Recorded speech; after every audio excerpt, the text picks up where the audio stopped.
Beth, are you there? Oh, I think that was Roxy. That's me, but Hey. I'm not sure I'm in. Kathy didn't think I was in, maybe. Well, it's very quiet in here. I see you too. I see you both, Bill. Okay, you and I, okay, good. Yeah, I see you, Miss Roxy. It looked to me like you weren't, are you in our building? No, I'm sorry. I didn't make it back. I just got back from Myrtle Beach, so I just made it into my house. Thank you. Okay. Fuzzy. Yeah, you look a little fuzzy. Am I fuzzy? Yeah, like your lens, the camera lens might have some dirt on it or something.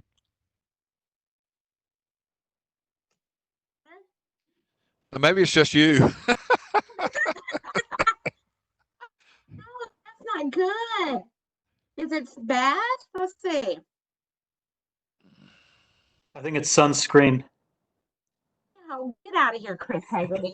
Hey, it just cleared up. No, nice. Okay. If we look at you in the thumbnail, you look really good. Okay, as far as the boonies, I don't know what to say. I don't. Oh, me. Kathy, Yeah, we've been thinking of you, Kathy. Hey there, it's good to see all of you. I'm just joining for later for the presentation, so I won't be bothering you. How are you all doing? My goodness, isn't this a strange time we're living in? it's very odd. Very odd. I know, I'm not a fan. It's good to see you. I will talk with you all later. Thanks, Catherine.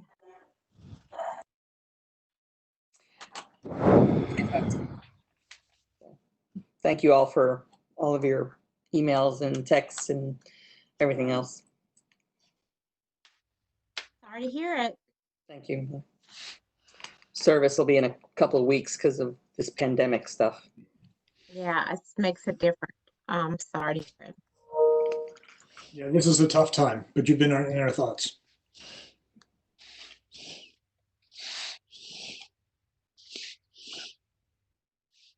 Is Keith at the office? I did not see the car a moment ago. I'll check. He just arrived on campus. This is Melissa. Oh, thank you, Melissa. I'm glad you know what's happening. You're welcome. I just heard from Matt, who's waiting for him down in the boardroom. So he just arrived a couple of minutes ago.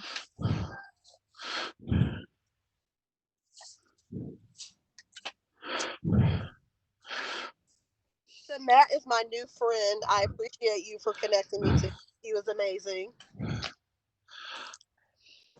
So happy to hear it. He is very helpful, indeed. Said Melissa has my bat phone, so she can always find me. I'm a magical person. I just show up when I need to. I mean, you know that's really true. You're a unicorn.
Stefan, is he ready?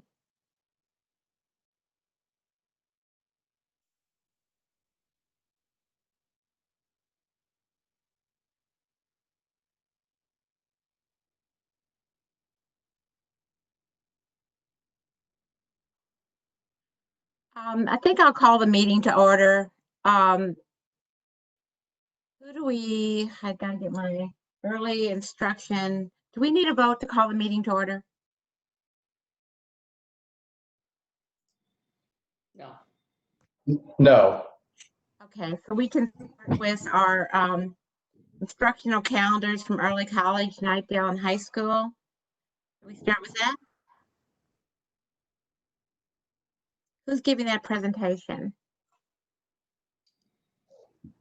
That'd be Wade and Tamani. Okay, we're ready to start. All right. Well, good afternoon, all. Good afternoon, Vice Chair Cash, board members, and Superintendent Moore. I'm happy to join you today to continue to provide the board with updates regarding staff's work on our 2020-21 school calendars. As Ms. Cash mentioned, today we will be reviewing the draft calendars for the early colleges that have been prepared in collaboration with our calendar committee, as well as our early college school administrators and their staffs. All of the draft calendars that I will share with you this afternoon meet the 1,025 instructional hours that required minimum, all of the new session law requirements, and they do not exceed the 215 staff contractual days. Following a review of the early college calendar drafts, I will be happy to answer any questions that you may have about these new draft calendars, as well as any additional questions that you may have regarding the draft calendars that we reviewed during the work session on May 19th. I know that I shared the session law key requirements with you during the last session, but I'd like to just quickly review them. The new language, they include the new language that defines our year-round schools, that we must add 5 remote learning days to all calendars, that we must meet the minimum 1,025 instructional hours, and that includes the 5 remote learning days, that we must add 5 additional separate and distinct full instructional days, and we're referring to those as session law days. And as you recall, for our traditional calendars, that there was the stipulation that we must have 42 days between the end of our current 1920 school year and the start of our 2021 school year. So I will quickly and go through and review each of the draft calendars to highlight the changes for the board. These draft calendars have been added as backup materials, and I hope that you are able to access them. I'll give you a moment if you'd like to pull up. I'll be starting with the draft calendar for North Wake College and Career Academy, Vernon Malone College and Career Academy, Wake Early College Health Science, and the calendar that Nightdale High School also follows.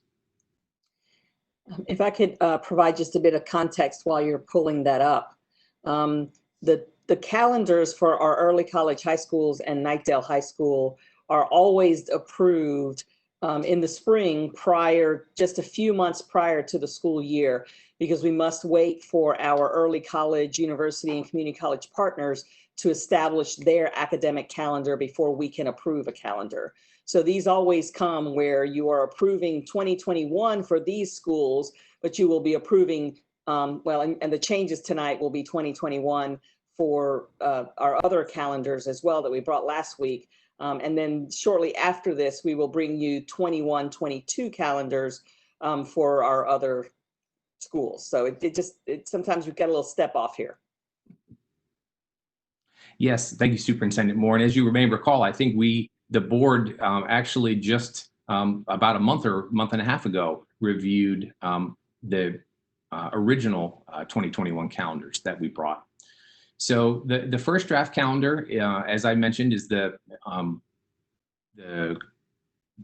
Career Academies, our collaboration with Wake Tech, as well as our Nightdale High School. And you can see that for this group of schools, their first day will be on August 5th. One of the things that I think you'll see that's unique about the early college calendars, because of that collaboration with our college and university partners, Their start dates are all a little bit different. All of them, I would share with you from the original board-approved calendars, have been moved back by a few days, and that really was to align with the addition of the 5 additional days that we had to plug in. So you'll see that we do have the 5 required additional session law days, and those are designated by the gray shaded boxes with an SL. We have included the 5 required remote learning days, and you'll see that these are the light green shaded boxes that are shown with an RL.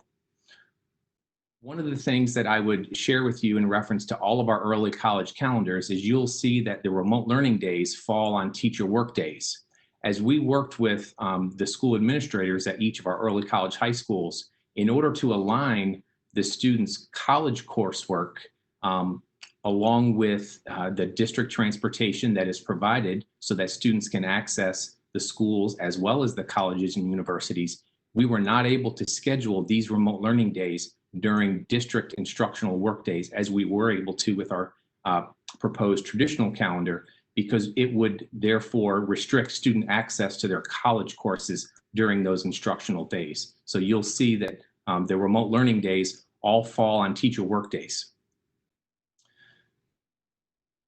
I would lastly just point out that, again, if you were to compare the previous calendar with this proposed calendar, that in order to add the 5 additional session law days, that we reduced the number of work days from 17 work days to 12 work days, and those work days are shaded in orange.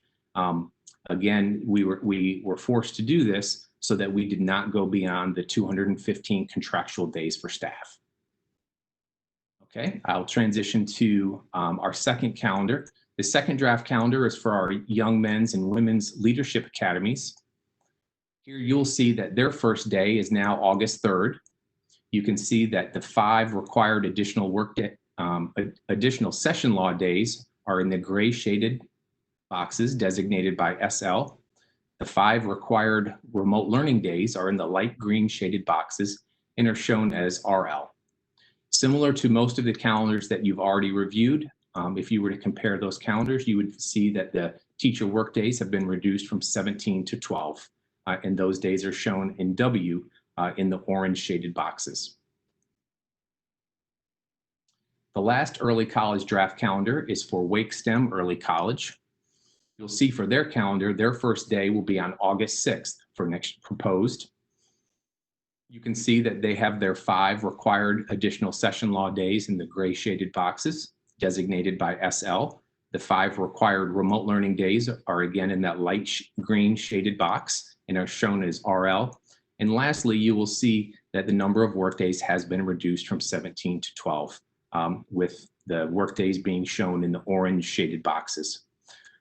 One important point that I would like to make with board members is that it is very possible that our calendar committee will come back to you at some point during the school year or possibly even before with updated recommendations with our early college calendars. As we worked and collaborated with our school principals, it was noted by them that final decisions have not been made by some of our college and university partners really regarding what their second semester schedules may look like. For example, Wake STEM's calendar that we just looked at, we have been informed by the principal that they are still really considering what second semester spring break might look like. So currently, the calendar that we shared with you aligns with that spring break in NC State. So it is very possible that as our college and university partners adjust and respond to COVID, as that situation evolves, that we will continue to update the board as well as communicate and collaborate with the stakeholders as this process evolves. So I just want to make you aware that that is certainly a very real possibility. During the board meeting this evening, staff will be requesting your approval of these draft calendars along with our traditional modified and multi-track year-round calendars that we shared again with you on the 19th. So at this point, I'll certainly transition into any questions that you may have about our early college draft calendars or other questions that you have in reference to the previously shared proposed calendars. Chair Sutton, you are available to take questions. Yes, here now. Sorry for the delay. We're having a little technical difficulty here. Any questions from board members at this point? Yeah, we have some, Okay. I think. I thought I had some. Mr. Fletcher, I see your hand. Yes, thank you, Chair Sutton. Wade, would you go back to the overarching key requirements and just help clarify for me, please, that the legislature has added 5 remote learning days and which they say, I assume, can be included in the 1,025-hour count. That is correct, sir. And then they've added 5 additional days not included in the 1,025-hour account. You are correct again, Mr. Fletcher. Okay, all right, thank you. I just wanted to make sure I understood that. Now, in all of these calendars that we're talking about this afternoon, the ones that are related to a college schedule of some sort, is it possible for students to begin their classes, looking at Wake STEM, on August 6th using remote learning? Based on current calendar law, we will not be starting the school calendar in remote learning. One of the things in collaboration, and had a great conversation with the school administration staff, is actually including Mr. Ware, who will be our new principal for next year. Typically, Wake STEM uses those first couple days as the orientation to the NC State University campus, other activities that normally occur, because typically our Wake County school year begins before classes start at NC State. So they will not start on remote learning, but there certainly will be activities that are a part of that orientation process as students begin the school year. So leadership academies may not start with remote learning either. Now, and Nightdale High School may not utilize remote learning to start its year. I know that the colleges and universities may be using remote learning for their college courses, but for the Wake County instructional program, the current session law does not allow us during the first 5 days of instruction to begin with remote learning. Okay, my concern is that session law is inappropriately interfering with decisions of the school district and families and staff about whether to assemble together on the first day of school, the first week of school. I am concerned that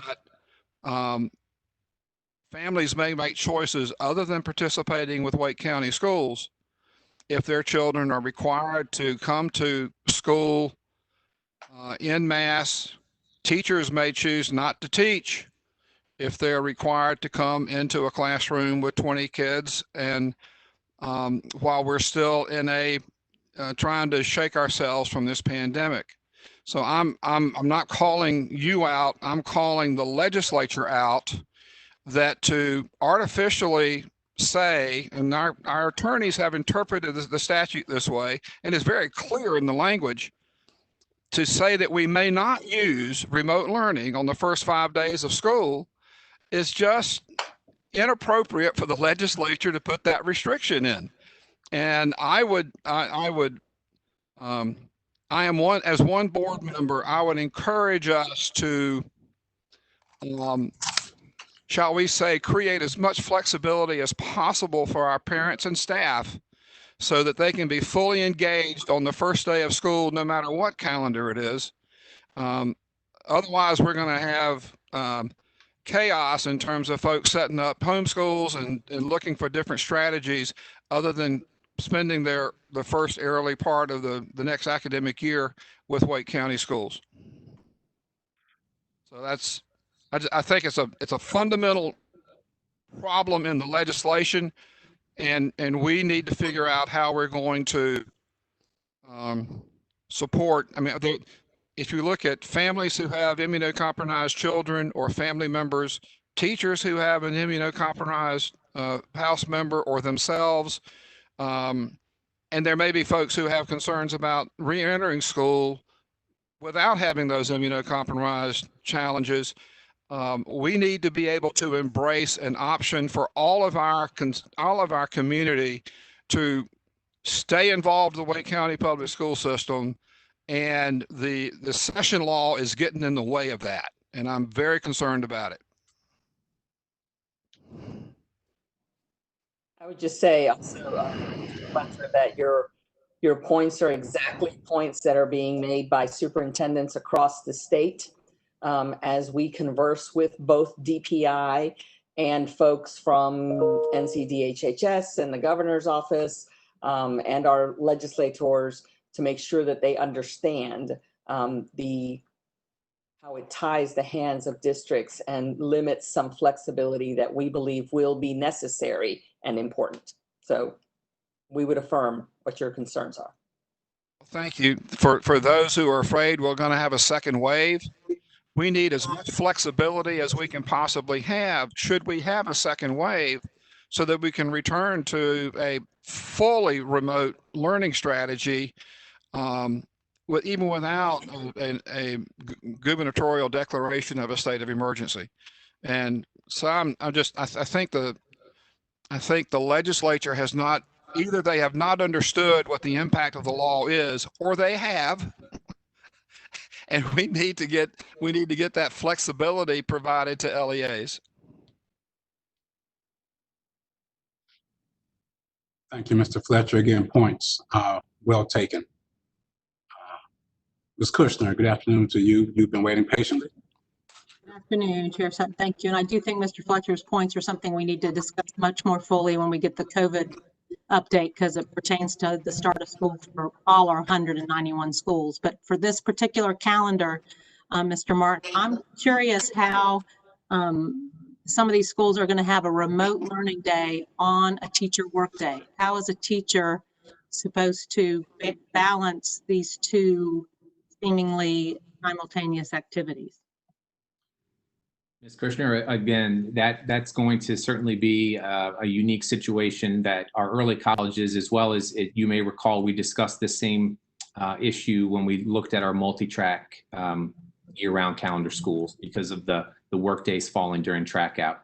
So I think you may get more information during today's work session around the work of our reopening core group that is going to be looking at those exact situations and how we navigate that, so that we can continue to provide remote learning that is engaged, where teachers and staff are available to students and families. So I think that process is going to continue to evolve. It is certainly something that we recognize will be a challenge, and will be something that particular respective team is going to be working through, along with stakeholders, to find out what to really bring about the best solution to that very question. But it is with that collaboration with our university partners, we knew that if we used remote learning days during our instructional days, it would restrict students' access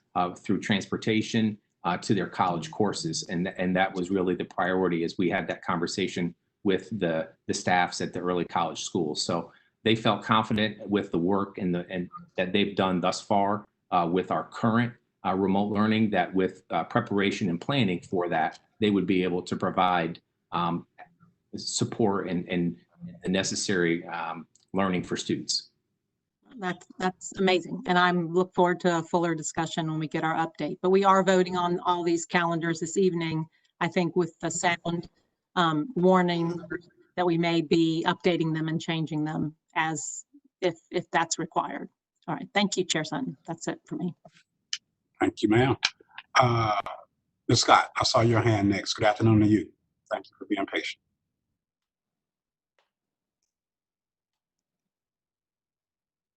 Good afternoon. Thank you. I certainly don't have a whole lot new to add. I feel like Mr. Fletcher and Ms. Kushner had pretty comprehensive questions, but I do want to express, and I completely acknowledge that we are bound by what the legislation says, but I remain worried about the only having 2 teacher work days, just the limited teacher work days, particularly at the start of the school year. And I hope that during the discussions that we have, we will continue to learn how how everyone will be supported to try to make the best out of extremely limited time.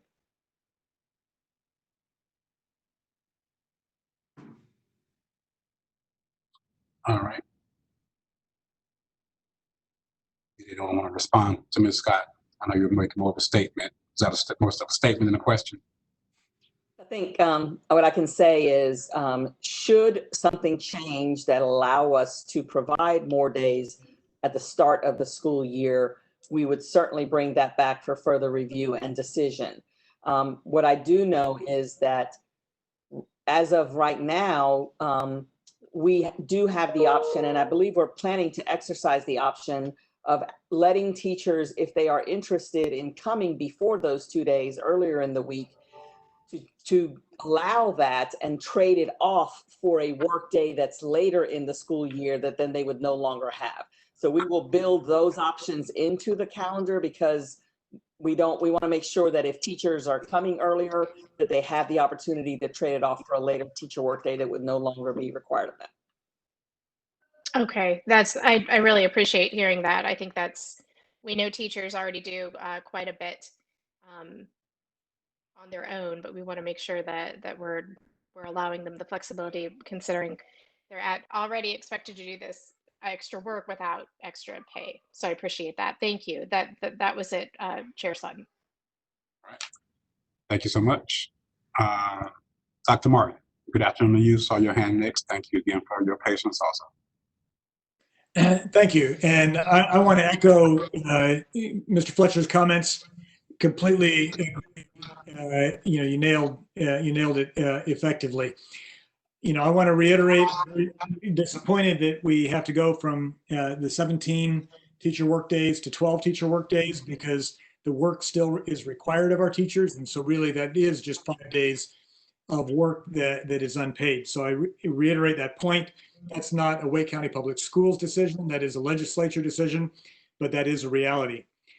A minor request, as I was looking at these early college calendars, the question that came to me is, where is our college or university partner calendar overlapping with the Wake County Schools partner calendar? So I wonder if we couldn't, have some kind of a symbol, maybe just in a bottom corner of the calendar or something that indicates these are the session days for the college or university that is our partner. I think that would help me, were I a student or a parent looking at this calendar, just to sort of keep track of things. So that's a suggestion. The big question that I have, however, is, so I'm most familiar with the NC State calendar because obviously I have to live with it and work with it. But I know that we at NC State are having the fall break canceled, and all exams are going to be done by the Tuesday prior to Thanksgiving break. So that'd be November the 24th.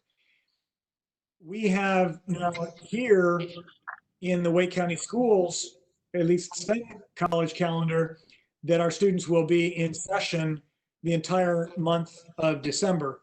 So my question is, what are our plans during that time?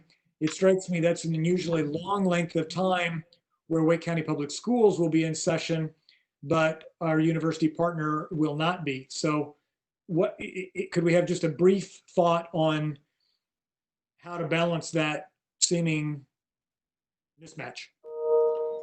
So I think I can provide a little bit of insight here.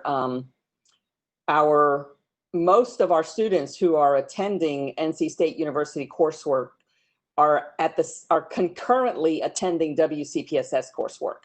So we've made arrangements with the university over the years that they continue to have their WCPSS course instruction, you know, either at the space on the campus that they are using for that, or back at the Cherry Building if that's where they're doing it. But the students will continue to be engaged because they do continue to have some WCPSS coursework. It becomes if there are perchance students that have no WCPSS coursework, for example, a fifth-year senior that's only taking NCSU courses, although I think they have to be taking at least one WCPSS course, but I'm not 100% sure on that. It does become a bit of an awkward match. But generally speaking, they are continuing their WCPSS coursework. And that does make sense, but that will be an incredibly later load, right? If you're taking 2 or 3 university courses, and that now is off your plate, all you have left is the Wake County course. That's something to think about. I guess the other question related to that is that at least the guidance that I've received so far in my department is that all large section courses, I think it's greater than 70 students, will be online. Does that impact you know, our restrictions from the legislature as to when you can use online instruction versus not? So that depends, right? I think generally speaking, Wade, and you can confirm this, our students usually start their courses a few days before the university actually starts their courses. I'm not sure if that is still the case in this calendar. So therefore, they do sort of comply with the current legislation of not starting their school year in remote learning because the university has not yet started their remote learning courses. But we'd have to look at it a little bit more closely, and Wade may have more detail. We start on the 10th, so that sort of takes care of it. So again, I believe the legislation really just, I believe, speaks to their high school Wake County public school courses. But that was a question and a dialogue that we had with Dr. Branch, who's currently the interim, and that staff. And we're going to continue to follow up on that particular question because that was a great discussion that we had between the committee and the staff at Wakestown. So there are certainly, with these university partner collaborations, there are certainly some unique situations such as that we're still working through. Again, to reiterate Mr. Fletcher's point, this is why we should not be making these kind of decisions at the legislature. They really should be made at the local district level. Does it, and fine, just does it make sense to potentially put the university calendar co-listed with our calendars? It seems that would be a helpful addition. I can certainly work with staff to see how we can overlay those two. I know that historically in the past we have not done that, but certainly it's something that in these unique times with the ever-changing information that could be helpful to have all of that in one spot. So I can certainly look to do that as we upload these drafts to the website for community viewing. Thank you. Thank you, Dr. Martin. Mr. Haggerty, good afternoon to you, and also thank you for your patience. The floor is yours.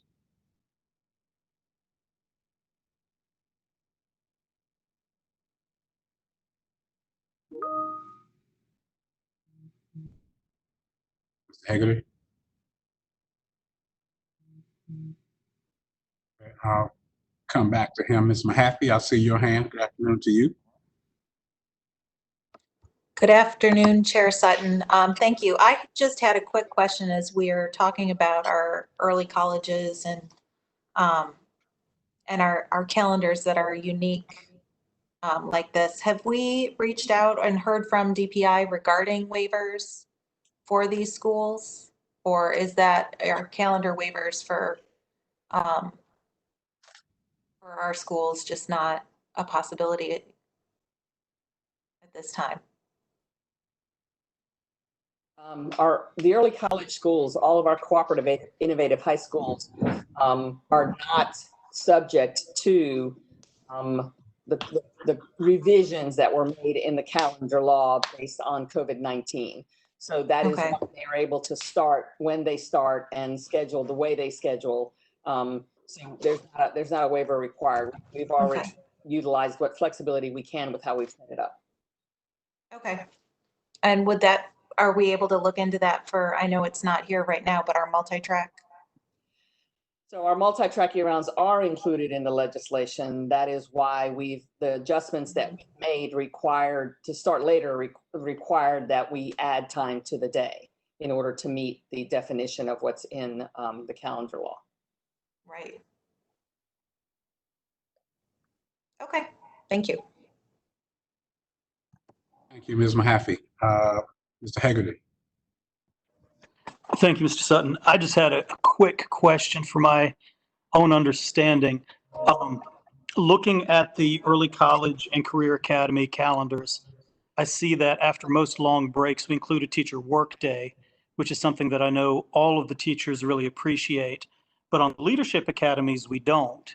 And I was just curious if there was some distinction, why the early colleges and career academies followed that trend, but we just had a different practice for the leadership academy. That's all.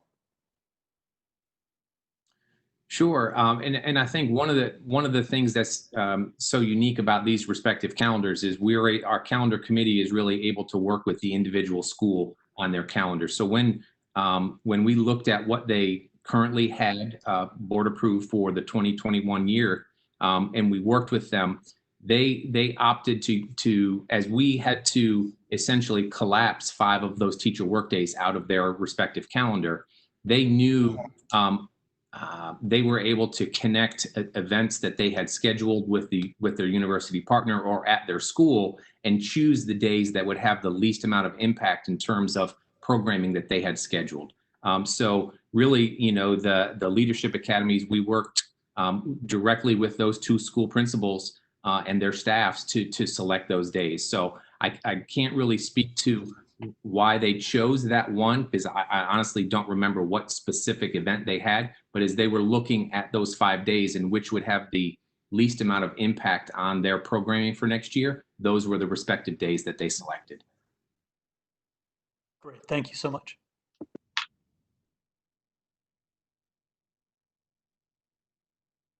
All right.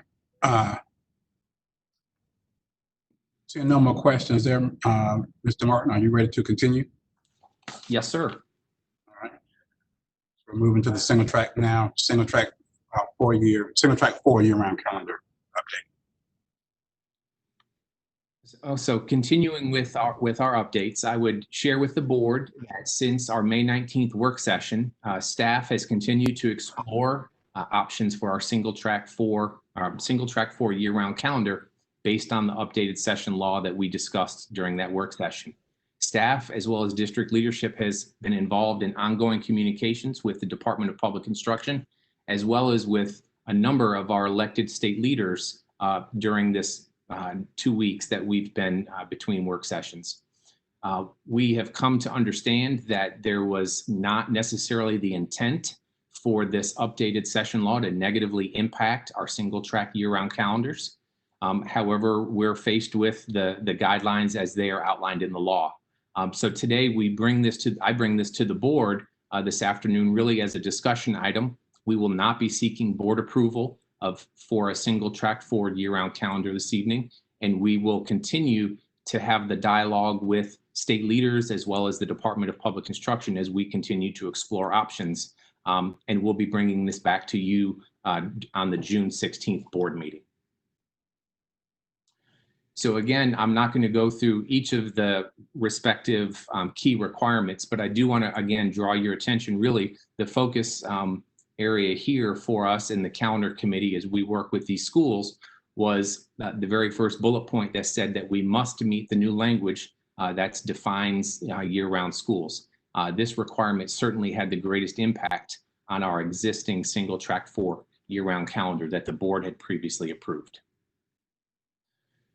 So I would like to begin this conversation really with examining really specifically the session law definition as it applies to our single track 4 year-round calendar.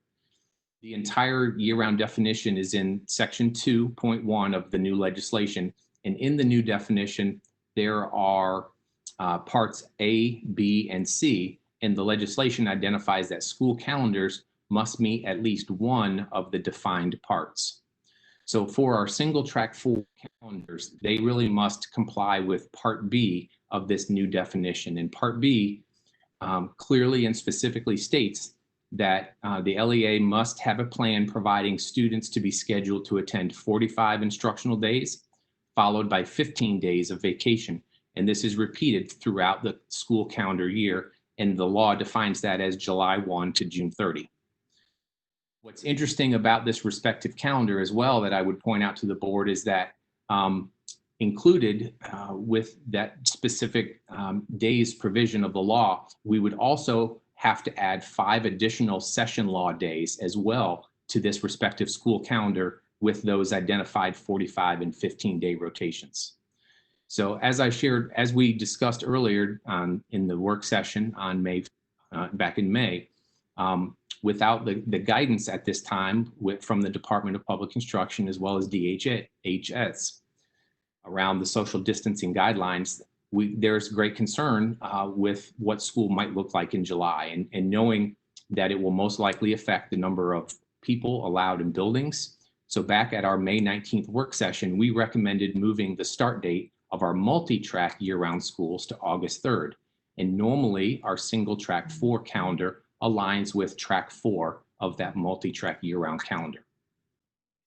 The impact of this compressed calendar on our single track 4 year-round calendar is that we are not able to comply with the 9 weeks on, 3 weeks off that is specifically required by the state law. So that we can comply with the law at this time, the calendar committee recommends that all single track 4 schools follow the proposed traditional calendar for the 2020-21 school year. We continue to be in dialogue and will continue that dialogue with state leaders up until we meet again at the next board work session on the 16th. So at this time, again, I would be happy to entertain any questions around, I guess, the processes or the dialogue that we've had regarding our single track 4 year-round calendars. All right, thank you for that presentation. Mr. Hegarty. Thank you, Mr. Sutton. I appreciate it.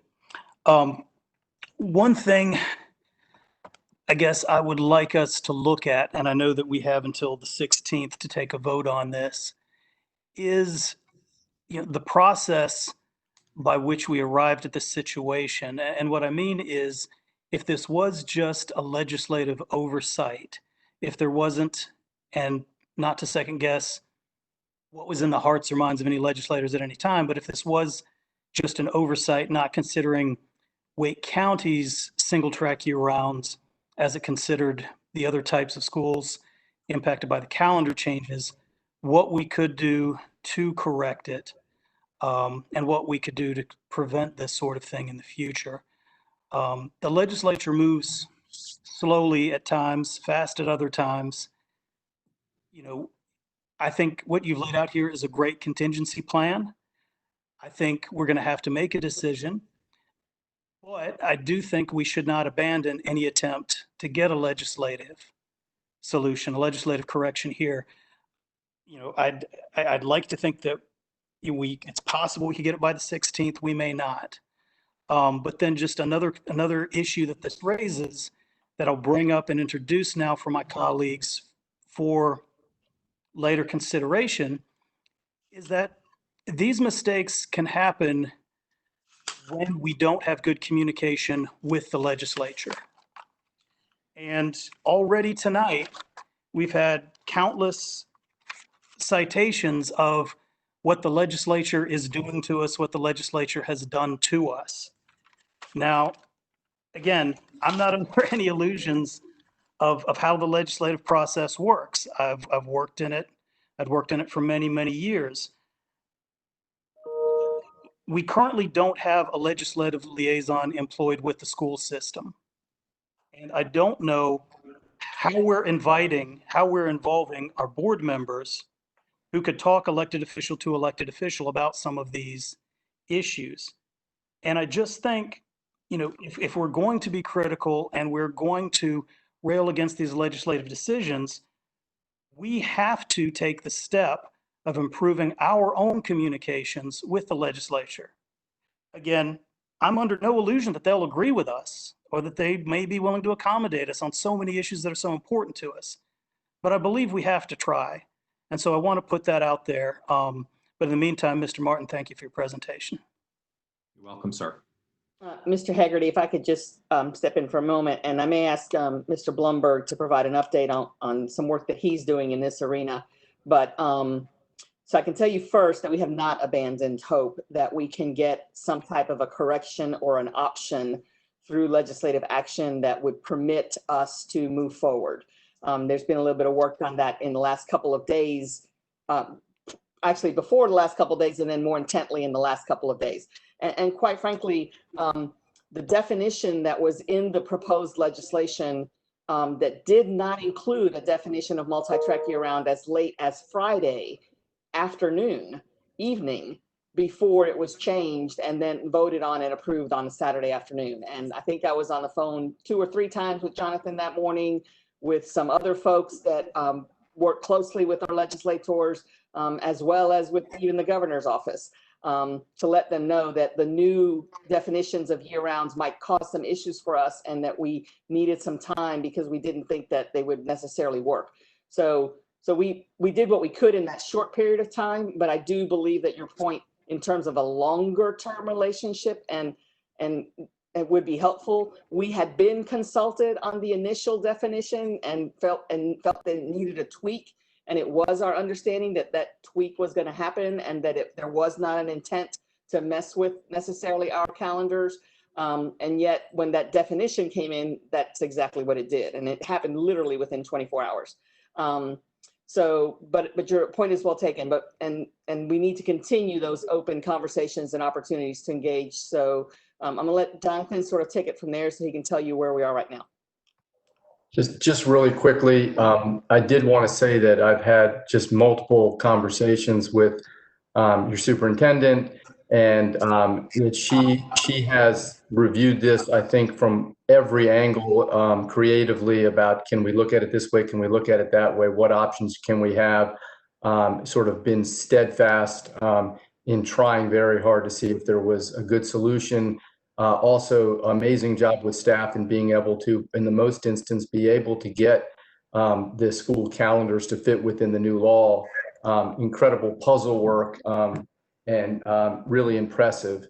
In terms of the single track year-round issue, Wade Martin really described it, just perfectly accurately in terms of the legislative block right now with the language. I want to echo that from what I have heard, that that the language is not consistent with the intent, in the sense that there was not an intent to stop districts that have had genuine year-round calendars that have had a chunk of instructional days followed by a smaller chunk of vacation times, interspersed throughout the year, that there wasn't an intent to halt or interfere with that. And so in conversations with lobbyists and state officials, one notion that we're exploring and hopeful about, but obviously can't guarantee anything, would be that there could be some consideration for districts such as Wake County schools with their single tracks, that if your original calendar as adopted for this school year largely met the definition beforehand, that there should be some waiver opportunity, because it's apparent that under those circumstances, your single track year-rounds have met the general definition.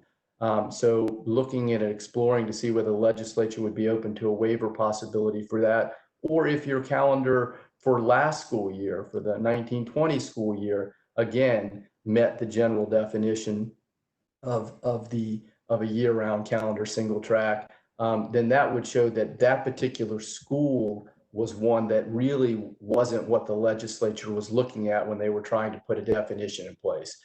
So again, hopeful that there could be some legislative movement on that, I certainly will continue to talk with school officials about it and others to see if that can happen.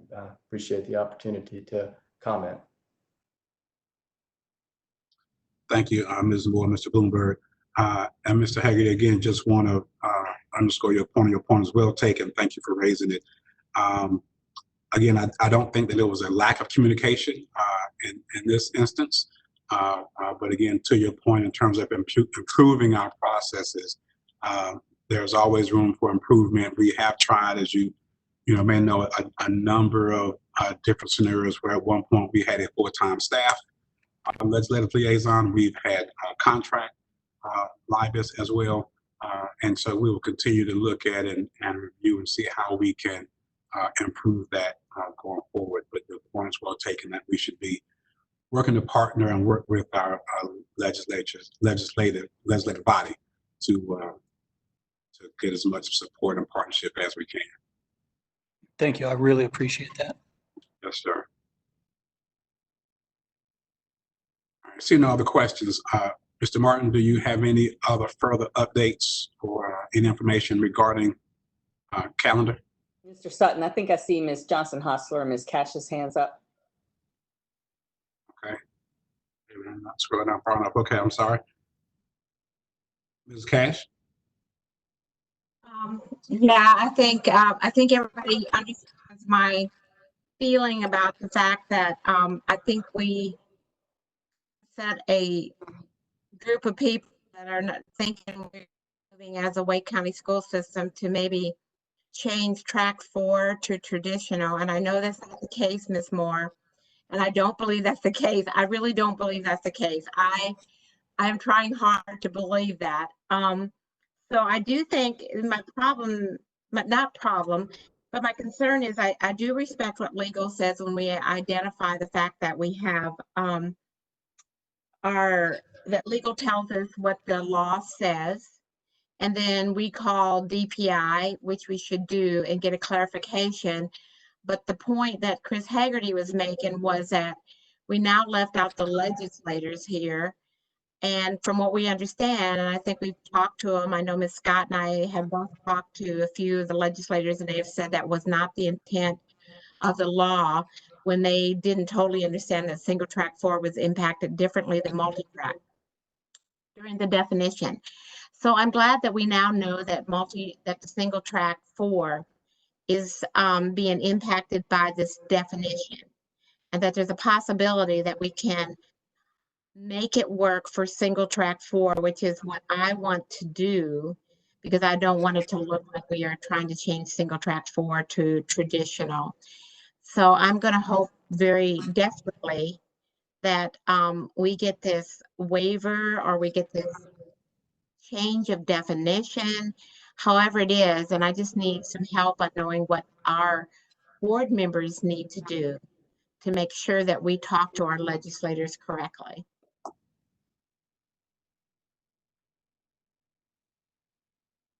Ms. Cash, I can just make sure that that Jonathan and I sort of put together the options and opportunities to advance our concerns in the right arenas, in the right way, so that people understand it, so that both board members and, quite frankly, the parents in our communities have an opportunity to do so as well.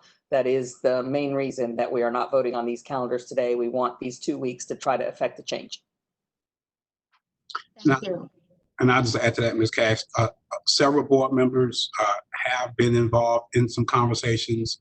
I know that Mrs. Scott has had a conversation with her representative in her area. So has Mr. Fletcher. So there has been some work. Again, if any board members have relationships that can be helpful, we encourage you to use and engage those.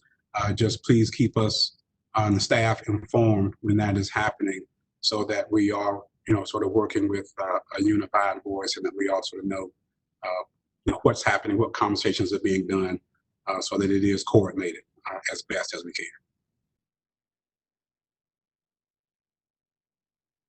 Ms. Johnson-Hostler. Thank you.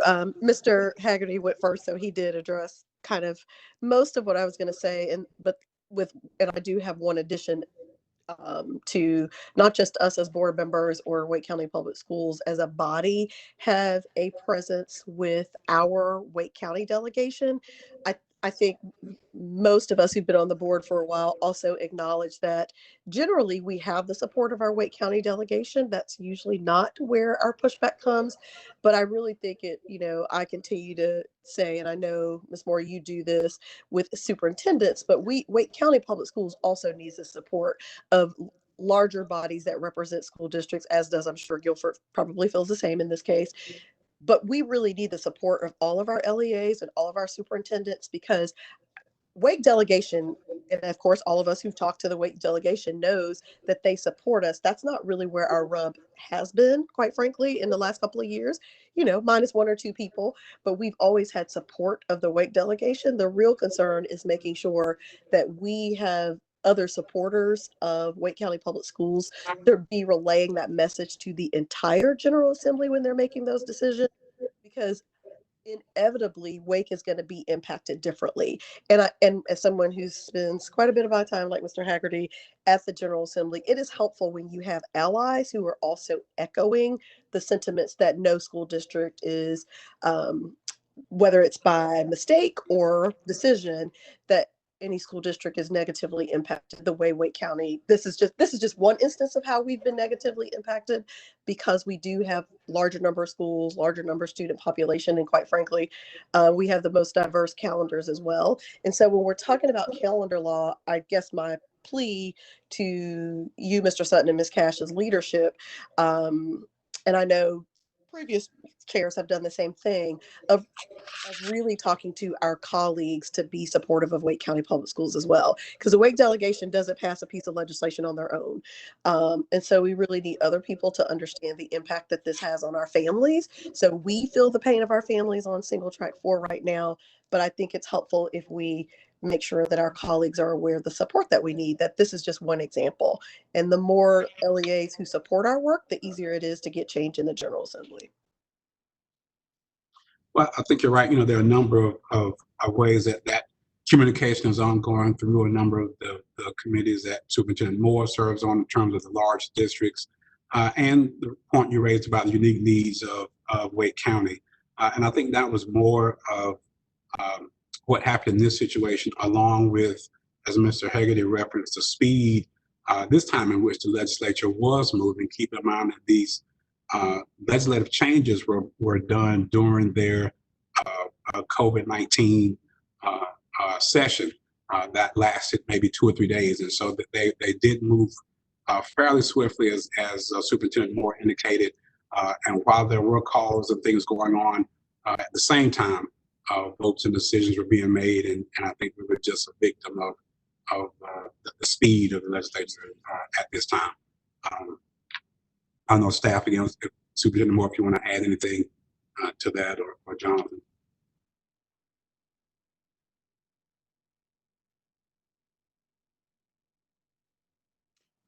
Mr. Fletcher. Somebody about to say something? Yeah, it's just in reading the law, I can see how somebody threw this together quickly.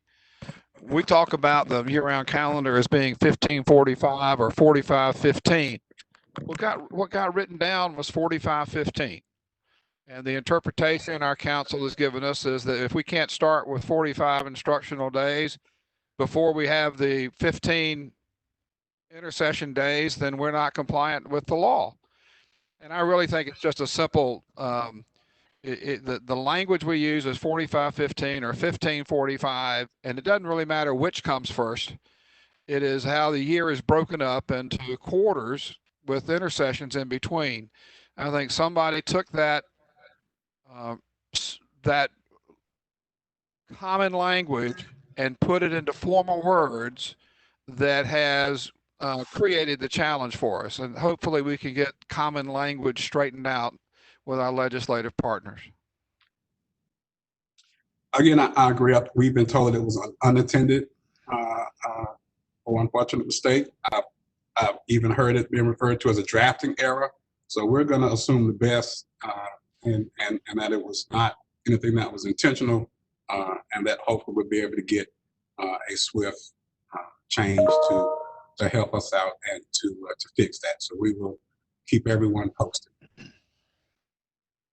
All right, we've got quite a bit of. No, I have one more question. Okay. So back to what Chris Haggerty said, I still struggling with the fact that we almost spoke tonight until we pulled it off at executive.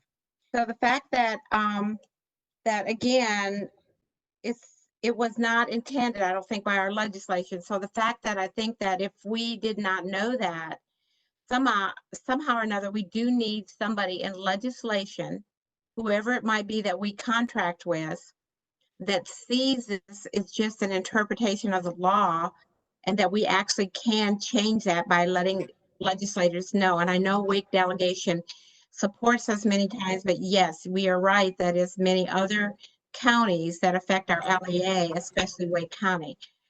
So I really want to go back to the fact that we don't overlook that we might have voted on this tonight based on something that the legislators did not intend to happen. And I like Mr. Fletcher's point about the fact that it is 1545 or 4515. Nobody really understood that of our legislators that put this into motion.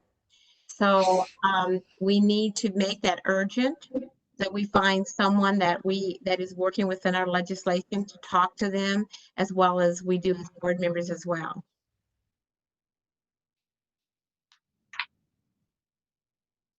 This is just Jonathan. Just one other point I'd want to make. It's not the 1545 or 4515 that's the only issue.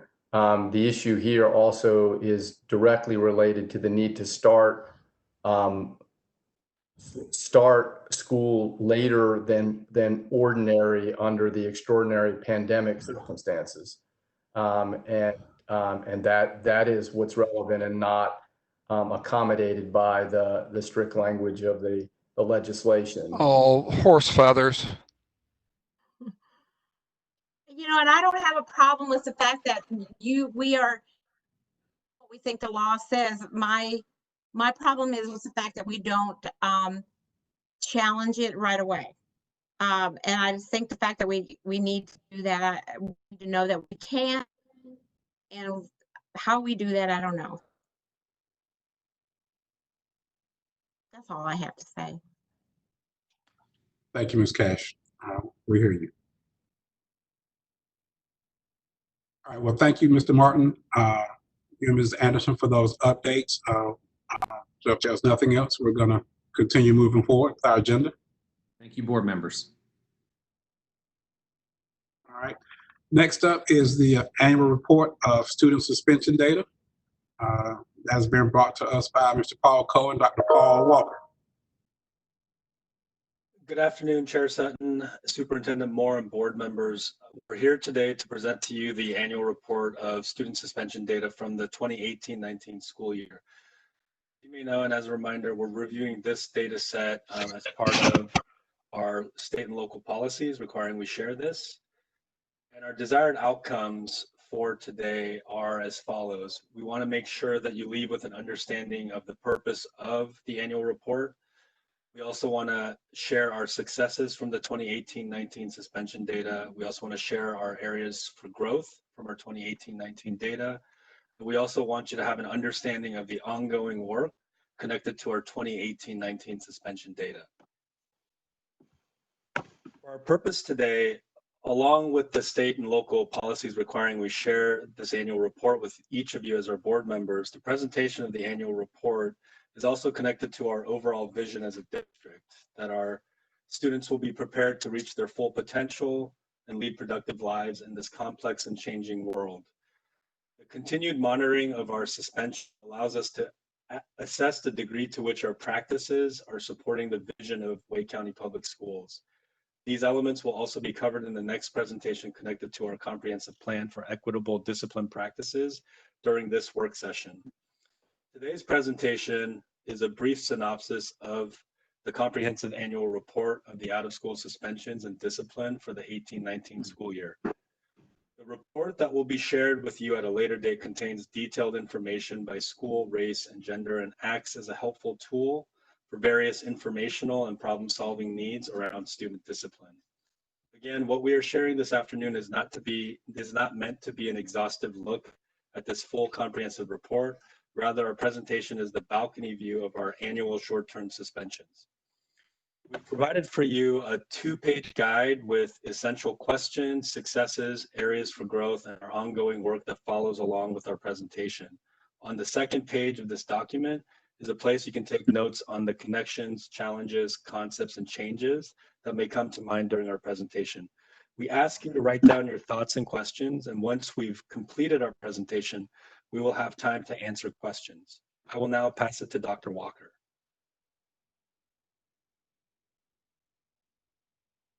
Good, thank you, Mr. Coe.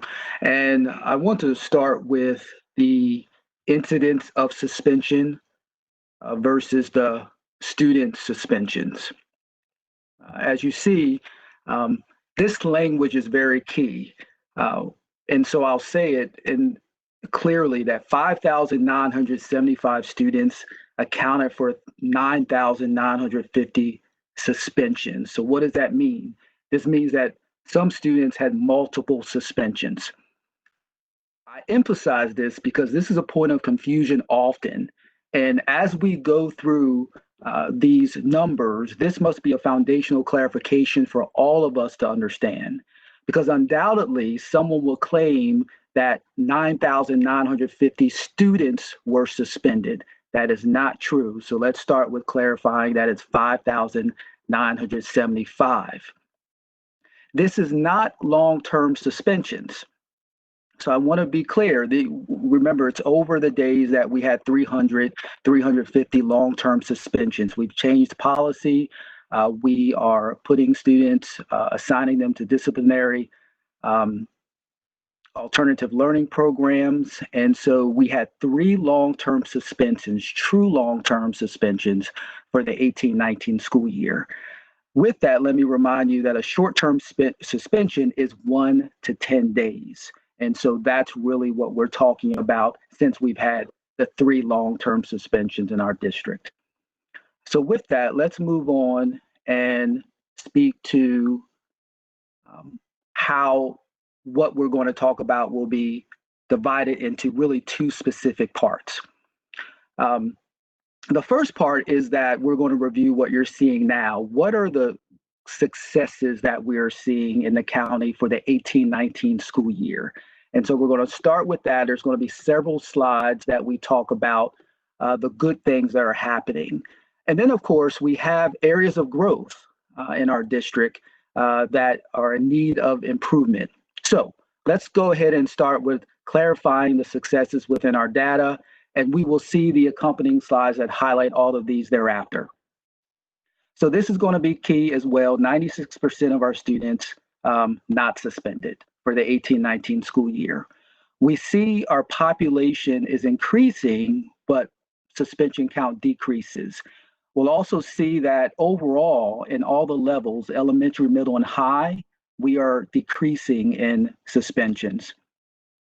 When we look at our African-American students, since 2015-16, we saw a 21% decrease in the number of suspensions for students who are African-American. And so we'll talk more about that as well when it comes to successes and as well areas of growth.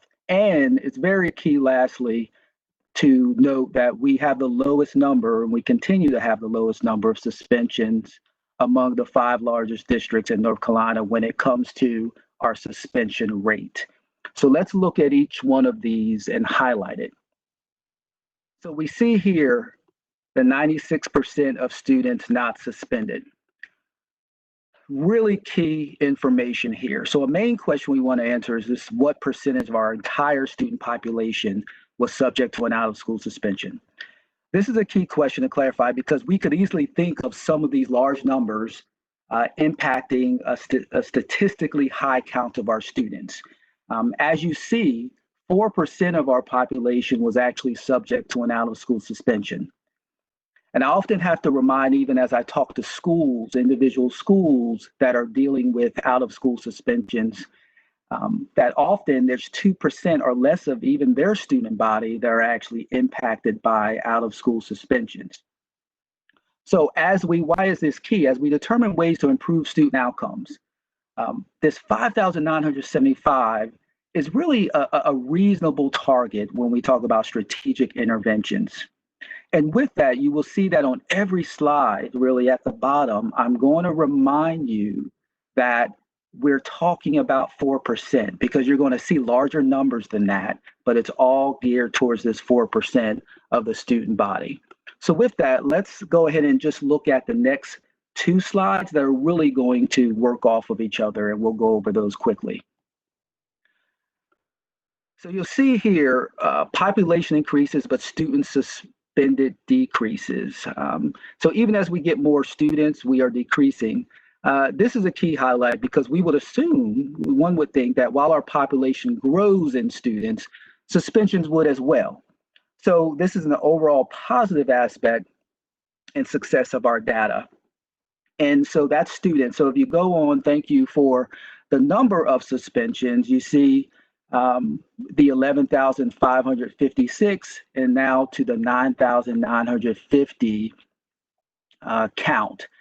And as you're seeing this, you're going to wonder why these numbers are, what is involved in these decreases. And definitely as they go on to the comprehensive plan of equitable discipline practices, they'll go into more detail. But yeah, this is a key thing. And one of that main question is why is it that number for 18-19 school year? So it's a good success. As we move on, a question you've often asked me as a board and a community, what about the 5-year trend of total suspensions by elementary, middle school, and high school levels? So a success within this data is really found in all levels, but we see definitely elementary, when you look at the 5-year trend, in high school has continued to decrease. We'll get into this more in the areas of growth, but I just want to highlight here that a target group for intervention remains the middle school level, which is also mimicking state data. When you look at 8th grade and 9th grade, they're really the ones that is a target group when it comes to the amount of suspensions. So while it remains a problem that African American students are disproportionately suspended compared to ethnic groups, I wanted to start with that and highlight that. A major area of success is to highlight this, is that over the past 5 years, we have seen this 21% decrease in African American suspensions. And I wanted to give you the actual numbers to let you know what that looks like within our suspensions for each particular year. We haven't quite shown this in this kind of graphic, and it really helps lend itself to the 21% decrease that we've seen in the 5 years. Thank you. So the next one that we want to highlight for a quick comparison of our short-term suspensions, I usually go to our friends in Charlotte-Mecklenburg Public Schools, where we see a huge difference. But this shows at least our long-term suspension count, and then it shows our actual count of suspensions when you look at short-term suspensions across the board. And so for a district our size, we have a very low, even long-term suspension count at 3. And remember, just a reminder that a long-term suspension is over 10 school days where a student is not in attendance. So with that connection, this particular slide, we created this as its own slide just to talk about the rate. And this really puts things in perspective. So our rate of short-term suspension calculated by average daily memberships, grades 9 through 13, is per 1,000 students. We have held really this designation as the lowest suspension rates really for the past several years. I've been in my position for about 6 years now. and we've had this designation. One key distinction I want to point out to you is that these are state numbers. The state changed the calculation. It was per 100, and now it's per 1,000. So for some reason, if you look back at our last 17-18 designation, you see our rate as like 9.2. We haven't gone up astronomically. It's just how it was calculated per the 1,000. So I just wanted to highlight that for those that are keen on those numbers. So let's go ahead and remind ourselves a bit about where we are with our numbers. So as we begin to highlight the areas of growth, let us remind ourselves of the following key points. We know that we have, for 18-19, about 161,000 students. We know that 5,975 students were suspended, and that resulted in 9,950 incidents. So that's the big picture. This is 4% of our population, so just wanted to highlight that. So what are the areas of growth that we need to focus on? And when we look at this as those 3 points, if you just go back to the slide, those 3 points, we have that 59% of students suspended are African American students. So that continues to be an area of growth. We also are very clear that 34% of the students suspended are also students with disabilities. And we have continued to focus and see that the largest number of suspensions, really when we look at like by rate and of concern, is in middle school. So those are 3 points that we're going to just highlight more as we continue talking about this. Thank you. We'll look at the next one. So this puts in perspective the next couple of slides, talks about the examining the gaps by ethnicity. So this is a slide that we haven't quite put up like this before, but this information, we thought it was necessary to show it like this because this information emphasizes the gap of our suspensions among our various ethnicities. And again, we do highlight the question you've always asked me is the African American demographic accounts for about 59%, as you see, of our total suspensions. And this percentage has remained fairly consistent from the 15-16 school year when it comes to gaps. So you can look at that on your own, but that's the main thing we wanted to highlight. The main thing there too is I've often been asked of when you look at the percentage of the population, while we make up 23% African American students of the population, accounting for 59%.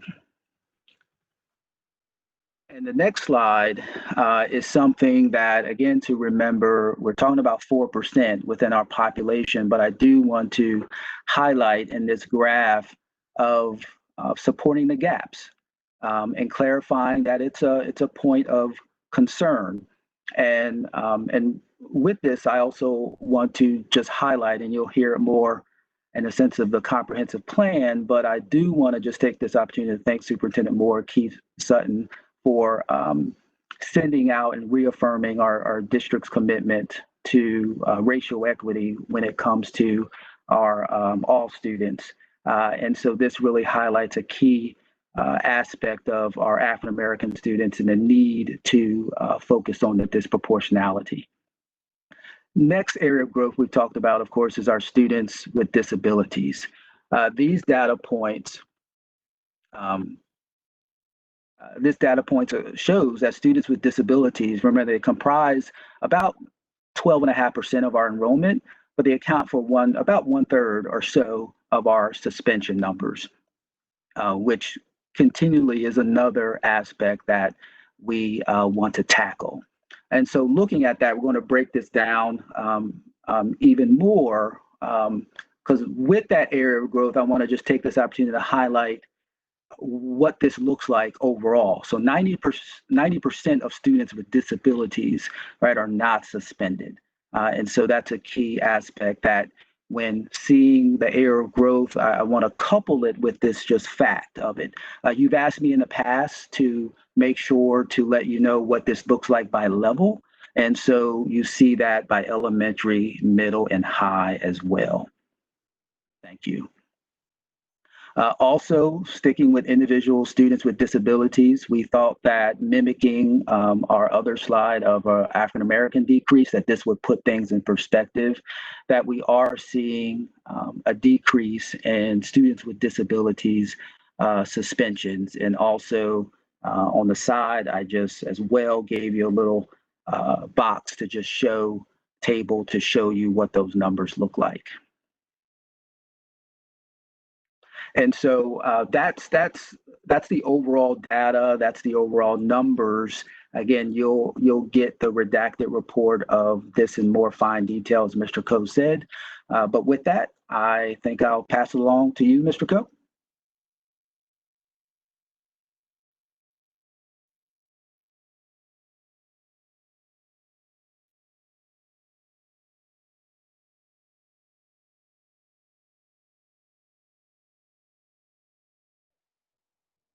Ongoing work in both reducing suspensions and disproportionality will be central to the work we are doing with our comprehensive plan. And one part of our work is to continue the best practices within our comprehensive plan, such as the Office of Equity Affairs Discipline Work Group, our restorative practices work, and the behavioral health standard treatment protocol that's within our framework of our multi-tiered system of support. Also, it will be important that we continue the work this board has done to assess the impact of policies to ensure our student code of conduct limits disproportionality. An example of this was when this board decided to make sure our level 1 code violations should not result in suspensions.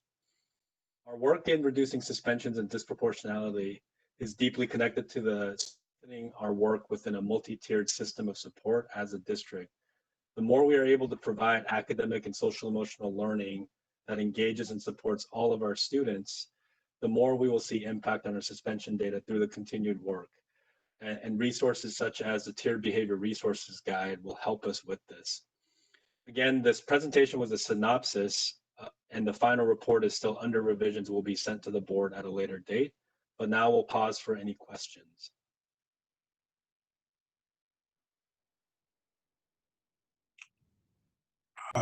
We'll start with Mrs. Scott. Thank you. I do appreciate the information, and I understand that we'll be getting that more comprehensive information. So I wanted to share with you a question now, though. I don't know how much can be addressed at this time, or if we can have a little bit more information about this when we discuss this later this summer. But looking at some of the long-term suspensions and the reduction, I'm curious if we can look at the number of students who are assigned to or offered the opportunity to go to alternative schools. While I'm really happy with the work that that can be done through our alternative schools and the dedicated staff, the amazing staff that we have, I'm curious if we can get a little bit more information about that. Particularly when I consider students with disabilities. I know that what my own family has experienced during remote learning, and when I look at some of, with ADHD and trying to do remote learning, the challenges that go along with that. So I'm curious how those students are being served, but also if we can consider that it may not be a long-term suspension, but we are looking at students who have been reassigned from the school that they would ideally like to be in and choose to be in, and we understand why they were assigned out. But if we could consider that data as part of the presentation, or if there's anything else that you could provide, information you could provide right now. Ms. Scott, so thank you for that question. I want you to know that we do track the number of the alternative learning placements in our work. It was not a part of this presentation, but it's something that we can consider for future presentation or a future discussion that'll be coming up in the summer.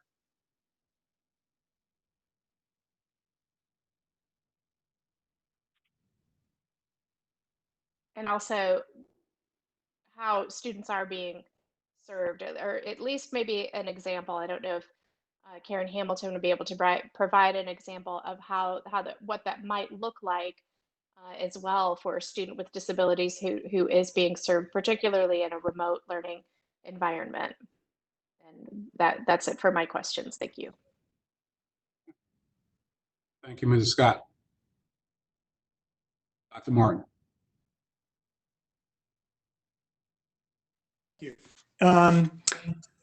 Thank you for the information provided. This is always a helpful update. Two questions, really, and this relates to something that I've been concerned about for some time. I'm glad to see our total numbers coming down. I'm glad to see the breakout between the individuals versus the total number of suspensions. But one of the things that we observe in due process hearings and many other settings is that, once a child has been suspended, the chances of being suspended again are fairly high. And so I guess my first question is, could we track, particularly the disaggregated tracking of, how many of these suspensions was it their first? And for how many is it a repeated pattern? If there's an event, well, I'm not a big fan of suspension at all because I don't think it's effective. But if suspension is effective as discipline, then conceivably, a child could get suspended for an offense, should learn from that mistake, and we don't see that showing up years later. By contrast, if we have a case where a child is suspended every year or multiple times in a year, that tells us a different story. And it's that second category where I believe we need to be putting more of our attention in terms of addressing these issues. So a little bit long-winded, but that's question number one. Can we break this data out a little bit more so we can get a history of suspension information? Yeah, I'm going to pass that to actually Dr. Walker. Yeah, no, thank you. And I remember, Dr. Martin, thank you. You've asked this before, and I've taken note of that, so thank you. So what I can tell you about the 18-19 numbers, right, when you think of, this might be dubbed as recidivism, we look at many ways to disaggregate this data. So when it comes to this question, I wanted to know as well, how many students got suspended once, and that was it. And so remember our number 5,975 students. What I can tell you is 4,031 students was suspended one time. So that's 68%. But again, that's this year. They might have been suspended a prior year. Yes, and so that's the 1 year that we've looked at. And so yes, when you look at multiple years, that of course that number would be different. And also it's very key, I think, to look at that overall. But then I would dig even deeper, because remember, the choice to suspend is up to the principal and assistant principal. And so it varies that depending on the school as to whether they may opt to use that choice to suspend. Why do I say that? Is because we could look overall, but then I have to dig deeper to say, well, what grade level were they, and what school were they, and which teacher were, and which environment were they doing things in? Because sometimes if I even say they had were suspended multiple times over the past 2 years and something changes the third year, it's usually the environment. Which is exactly why I'm asking this question. Right. Because I think that's where our work needs to be, because there's such a high correlation between environment and behavior. Yes, sir. And if we just look at numbers, then we're not paying attention to environment to the level that I think would be useful. So I'll keep pushing on that. And somewhat related to that, you also know that I will continue to ask, so our reports are giving us numbers, but I will continually to come back and ask, to what extent are our discipline efforts effective?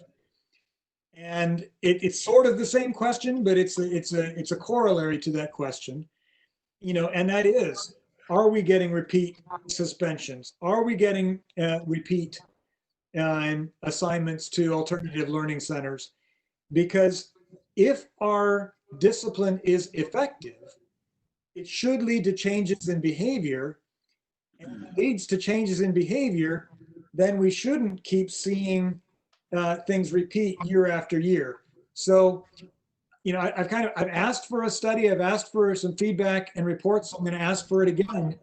Can we get some evaluation as to the effectiveness of a variety of our discipline practices? Because I think if we looked at them, I personally think we're going to find that some are more effective than others. And if we see that data, that story in front of us, you're absolutely right. There's this 4% of our population that we need to target, but I suspect that there's even a subset of that 4% that if we strategically targeted, we would see a change in behavior of classrooms. And if we get behavior of classrooms, that's going to impact more individuals than if we just do it one-on-one. So I'm again putting forward the request that we have a comprehensive study of the effectiveness of our discipline practices. And specifically, I'd like to ask for the suspensions and ALCs. Yes, sir. And Dr. Martin, the thing to add is that I think that's why we're mentioning the suspension data piece is not just about how many kids get suspended or not, but it's also an indication of the educational experience of our students. To what degree are they feeling success and feeling included and feeling engaged? So that's why we think it's really important to also hear our comprehensive plan for equitable discipline practices presentation. And I think we will definitely take your input about digging further into to what degree are all of our discipline efforts effective. And I think that's why in the ongoing workflow, we're reiterating that also us as a group with you all as board members assessing our policies continually to make sure that we're working together to do all we can to limit both suspensions and disproportionality. But I think there's also an academic lens to this where the better we get at teaching and learning and serving our students on the educational front, the more impact we'll see in suspensions as well.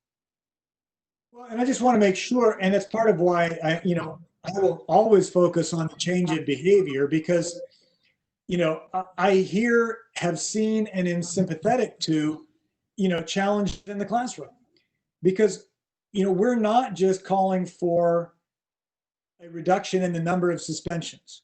We're calling for a change in behavior. And I think that is really important because, teaching is hard. Teaching when there is disruption is even harder. But what we're looking for is strategies that will change behavior so that it is a good learning environment where every child feels valued, challenged, and every teacher feels safe and able to teach. Those two have to go together.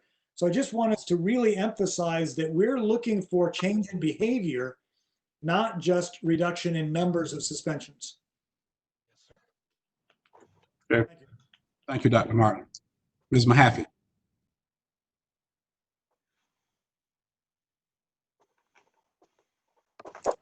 Thank you. Mr. Poe, Dr. Walker, I've got some questions just as we get into the deeper part of the report later on in this year that I'd like to see pulled out, and just piggybacking on Dr. Martin's comments. I think a culture shift is what we've been looking for, and I know a lot of educators are looking on that as well, where suspension is not as prevalent. You know, when I look at as we're talking about the 4,031 students where this was their first, they only had one incident of suspension this year. I'm concerned about those ones that had 2 or more suspensions, or a suspension, short-term suspension that either led to or a later incident that became an ALC referral. I echo Ms. Scott's question on the ALC environment for our special education students, and would like to add, what does that look like for our emerging bilinguals ELL population? Because when you're in the ALC environment, you're still in an isolated space. With the middle school piece, I know we had talked about a Peace Builders pilot program. I know we have a municipality or 2 that may be interested in working with us on that. I'd like to see us coordinate and see if we can move that forward. I know there are some financial barriers. Another question that came up is, as I was listening, was how many of these suspensions resulted in a referral to the school resource officer? And I believe those are all the questions that I had at this point. But obviously, this is a topic that's something at the forefront of our minds as we move through and we see them in not just in the data, but when we see them in the not the grievance or procedure. And so trying to see what kind of measures we can put in place to help build a culture that helps support our teachers, our students, our principals as they navigate to building those relationships with students and lowering suspension rates. Thank you. Thank you, Ms. Matt.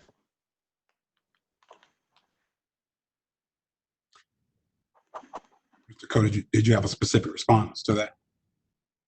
No, I think we will take our points, and I think in future presentation we'll bring some of the more specific data that was asked in terms of ALC referrals, and also the continued dialogue that Dr. Gardner and Fernando and folks from my team have discussed around the Peace Builders. So we could, at a future meeting, bring them for an update. Okay. I do think Ms. Mahaffey was also asking about a report that does generally come before the board at some point that comes out of perhaps Russ Smith's office, that are some metrics associated with the SRO MOU. Right. Okay. Thank you. I appreciate that and look forward to seeing those questions answered in the future. Thank you. Thank you, Ms. Mahaffey. Ms. Johnson-Hostler. I was thinking by the time everybody would have asked all my questions, but I do have a few more remaining, in addition to all the ones that you all are taking note that my colleagues have asked. So the first question for me, and again, sorry, Paul, I sound like a broken record on this one.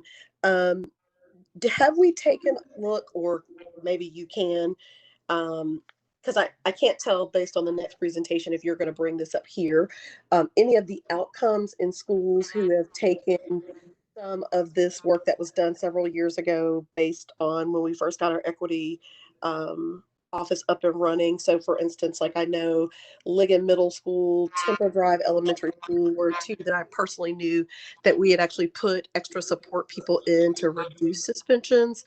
I know Garner High School has also instituted a school counselor to every kid who's suspended to ensure the first 5 days that they're back in school, that they are doing the follow-up to ensure that they have the work that they need, the supports to be caught up academically. Those are some examples, and I know we have other schools who are doing very innovative things around reintegrating our students back in once they're in the school. Have you all started to look at those outcomes? Or are you going to discuss it in the next presentation? I'm just curious, the work that we've had in place for a while, do we now have any outcomes that could really be beneficial to the district at large around what we see working? So that's my first question. Do we have any outcomes or lessons learned that could be useful for those schools who've taken innovative approaches to reducing suspension and integrating students back into the school once they return from suspension?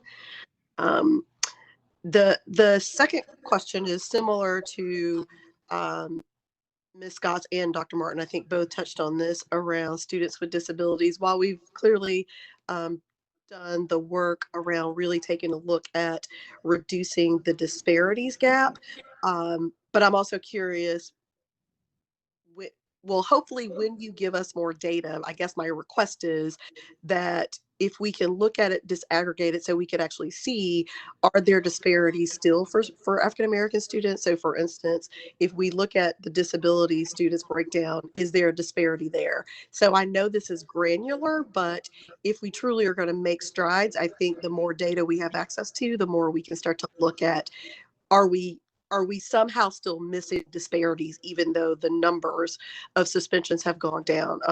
Of course, you can imagine, certainly based on the hearings and the families who call all of us about suspensions, I can tell you primarily those are still of African-American students, and I see African-American girls suspensions on the rise. So I would hope that when you give us some of this data that other board members have asked for, that we could also take a look in those subcategories to see, or hopefully they're not disparities, but my guess is there probably still some disproportionality even in those subcategories, such as English language learners and students with disabilities. Are we going to be able to see some disproportionality there? And then the last question is, do we know if any other schools have picked up on the middle school accountability, whether the district is leading that or not? But I'm curious if we know if other schools have started to implement some of the lessons learned from the middle school accountability project that was done a few years ago, or did we just abandon that project? So thank you for those questions, Ms. Johnson-Hustler. One thing that I don't have the history of what you're talking about, but maybe Dr. Walker can speak to that. But one thing that I do know in terms of specific practices, there was an evaluation study with our restorative practices cohort of schools that have had support.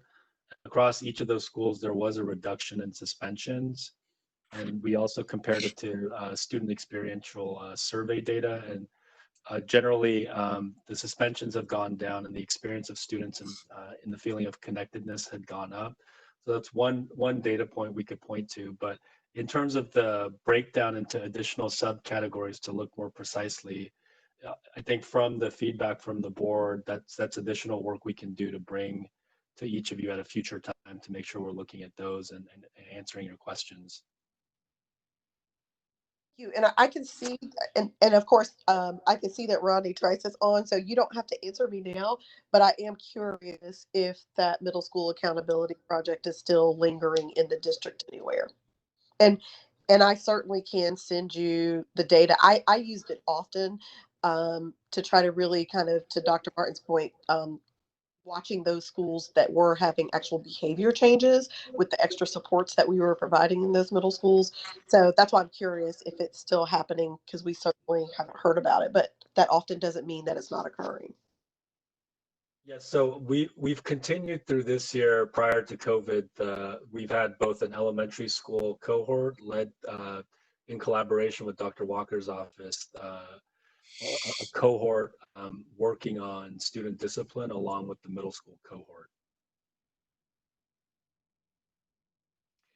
We'll provide that update for you, Ms. Johnson-Hustler, on continued work. Yes. Could I just, for Ms. Johnson-Hustler, you were talking about the disparities with the students with disabilities. Can you clarify? So I'm What you were curious, saying? look at the number of students that we've suspended with disabilities. Is there racial disparities? Got it. So we've spent a lot of our time talking about reducing the racial disparity, but we've really been at the surface level. And now that we're reducing it, I guess what I'm saying is, yay, we've made some progress. Now let's dig deeper into the data to see if we're really making progress. Or do we still have those racial disparities? Within students with disabilities. Right. Got it. Thank you. Thank you. Yeah. And that's really a two-pronged question, Ms. Johnson-Hostler, because it's disparities in the identification process, and then disparities that are there, and disparities in the discipline process that are there, and are we making progress on either front? Absolutely. Right. That's exactly what I'm asking you. I mean, what I can clarify quickly for that is that if you look at our students with disabilities numbers, 64% of that number are African-American students. So clearly there's a disparity somewhere, and again, depends on the data of where that is. And again, that goes back to, I can't remember which one of my colleagues asked, like, you know, I think it was Dr. Martin, because he and I both are often stuck on change the culture, change the behaviors. That I'm also curious if we can see patterns of where that's happening. And that's why I was asking us if we could take a look back to see what schools were still practicing any of the lessons learned from the Equity Discipline Project, because I'm curious if we have seen reductions based on the changes in training of folks in the building around these things.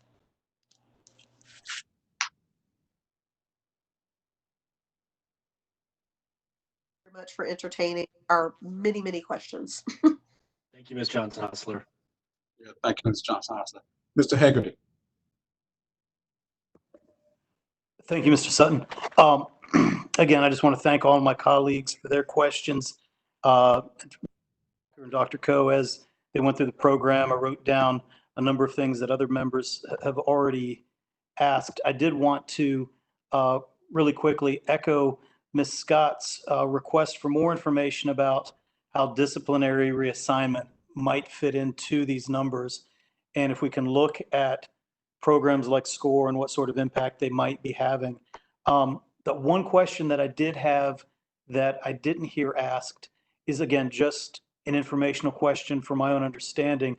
When you look at these numbers and you track these numbers, I was just curious if you look at any potential vectors around where these suspensions may be happening.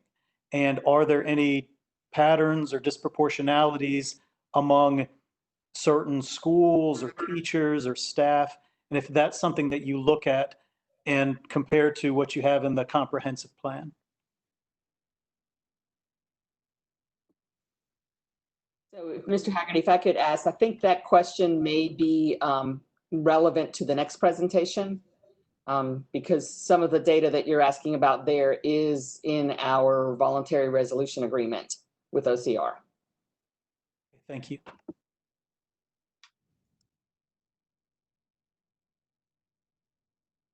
Was that it for your questions? And Mr. Hegarty, did you want to wait until we get to the next presentation? Yes, that's fine. I appreciate it. Thank you, Mr. Sutton. Okay, thank you, sir. Ms. Kushner. Thank you. And I also will wait for some of my next presentation, but I want to ask Walker and Mr. Cove, when we look at further data, if we can, we talked about the student disabilities and trying to get more granular. If we could also do that for along gender lines, I would want to know if there's disproportionalities between Black girls and white girls and other along gender lines, so we can talk about intersectionality and some of those patterns that might be in our schools. Ms. Kushner, the detailed report will have data points that will allow us to see those intersections. Thank you.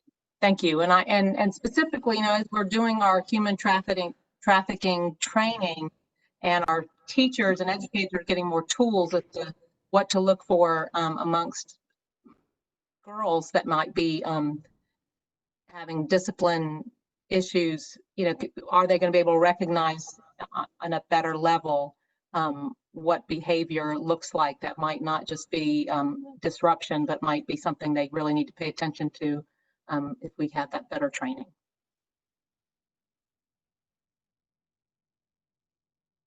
And Paul knows that boys are also human trafficked, so we'll have to look there too. Thank you, Ms. Johnson-Hosner. I appreciate that. All right. I want to thank the board for the questions on this topic. Since they're closely related, I'm going to hold my questions until we get to the comprehensive plan for equitable discipline practices. We still got quite a couple of meaty things on the agenda to go. So if we could move to that presentation, and that will be Mr. Cole and Dr. Trice. So thank you, Dr. Walker, for your presentation of that data, and we'll move on to the next presentation. Thank you again, Chair Sutton and Superintendent Moore and board members. So the second two of our presenting is about the progress of our work in the comprehensive plan for equitable discipline. I'm here with Kathy Shantos, my esteemed predecessor, and Dr. Trice, who are going to join me in our presentation. So before we get into the presentation, I think it's important to note that our practices and discipline are a reflection of how well we are reaching our students. Our presentation today is a balcony level view of the practices we've engaged in through the 2018-19 school year. As we make our turn closing out the 2019-2020 school year, the vision for our work in the comprehensive plan for equitable discipline is deeply tied to what I've shared with some of you at our BAC meetings about social emotional learning. In our work to ensure equitable discipline practices, our pursuit remains ensuring all of our students reach their full potential and lead productive lives in this complex and changing world. And so thus our work that's going to be highlighted in this plan is part of the work of weaving SEL into academics to strengthen relationships between students, adults, and all of us in our school communities, along with the additional practices that will be shared. With COVID-19 and the racial tensions we see today, we know that the work we highlight today is essential to fulfilling our vision as a district. Our desired outcomes for this presentation are as follows, is that we want you to leave with an understanding of the purpose of the comprehensive plan. We want you to understand the context of the comprehensive plan, and we want to also share out the process and how we're completing the comprehensive plan. We're also going to review our work in progress and the evaluation summaries for each guiding principle, which are climate and prevention, clear, appropriate, and consistent expectations and consequences, and equity and continuous improvement. And finally, we want to share what our next steps with the comprehensive plan are with all of you. And now I'm going to pass it to Kathy Shantos, who will review the context, purpose, and process for a comprehensive plan.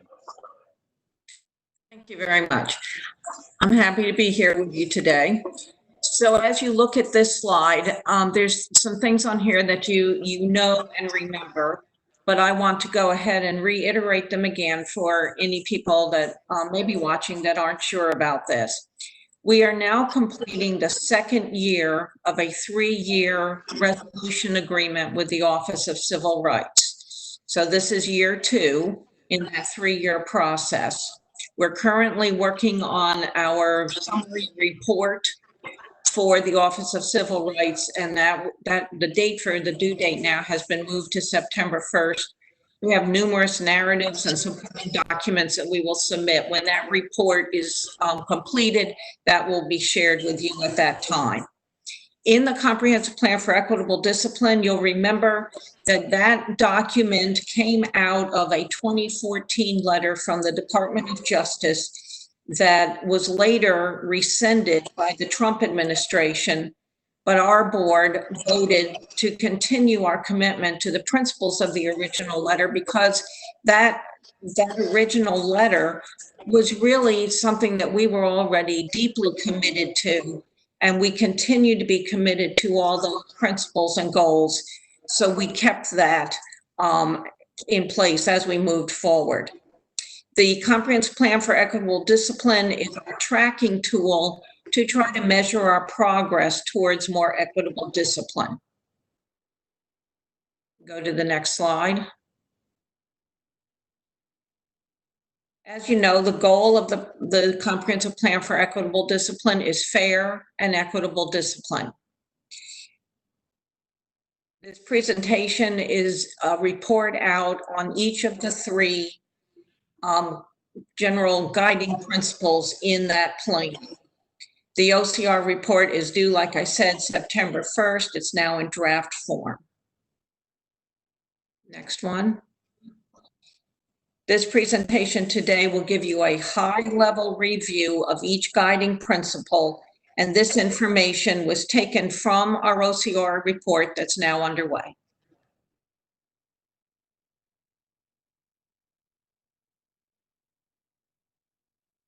So with that, I'm going to continue with sharing some of the work in progress from our guiding principle 1, which is climate intervention. So one of the works in progress we have in this guiding principle is to set positive climate as part of a multi-tiered system of supports in all schools. In the report that's more detailed that we would submit, this would be examples like how we've evolved from the PBIS work that we've done and into the tiered behavior resource guide. And now we're focusing on strengthening the multi-tiered system of supports in all of our schools. And also another work in progress that we have is around professional learning for all staff in the evidence-based strategies and engaging students and engaging in evidence-based strategies that are both engaging the students and support positive behavior. And the last work in progress is the maintaining our partnerships with community organizations to align resource strategies and intervention services. In how we're evaluating our work, one of the things that we do need to continually work on is developing the consistency in all schools through our multi-tiered systems of support and the best practices that are exemplified in how we weave social emotional learning into academics and how we're implementing the tiered behavior resource guide into our daily practices as schools, within our schools. Another one is making sure that we develop a professional learning catalog that's both more focused and equity driven, and our beyond diversity training that from our Office of Equity Affairs is an example of some of the trainings that we want to continue and hone as a district. And lastly, another place to continue our work is making sure that we are providing additional resources for mental health through community partnerships, for example, with our Alliance Health partners.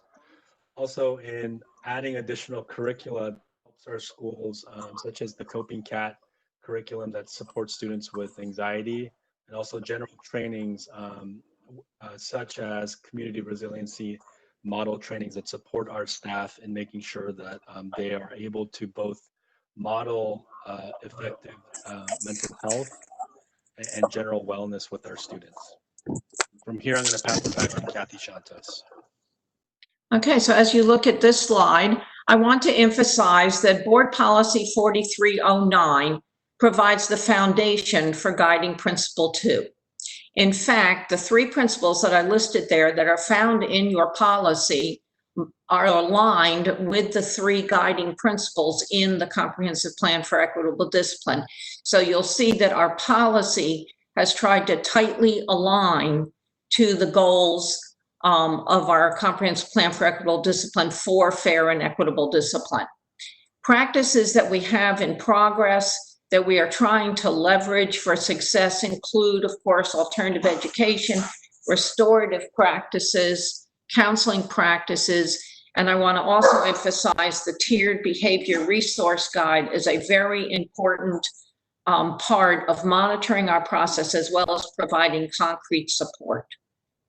You want to go to slide 9. Emphasis is on inclusionary practices, both within a school as well as district-wide. Inclusionary practices include things like using the TPR, best practices, alternative education, professional learning teams, intervention and support, behavior intervention plans, progress monitoring, alternative learning centers, and SCORE.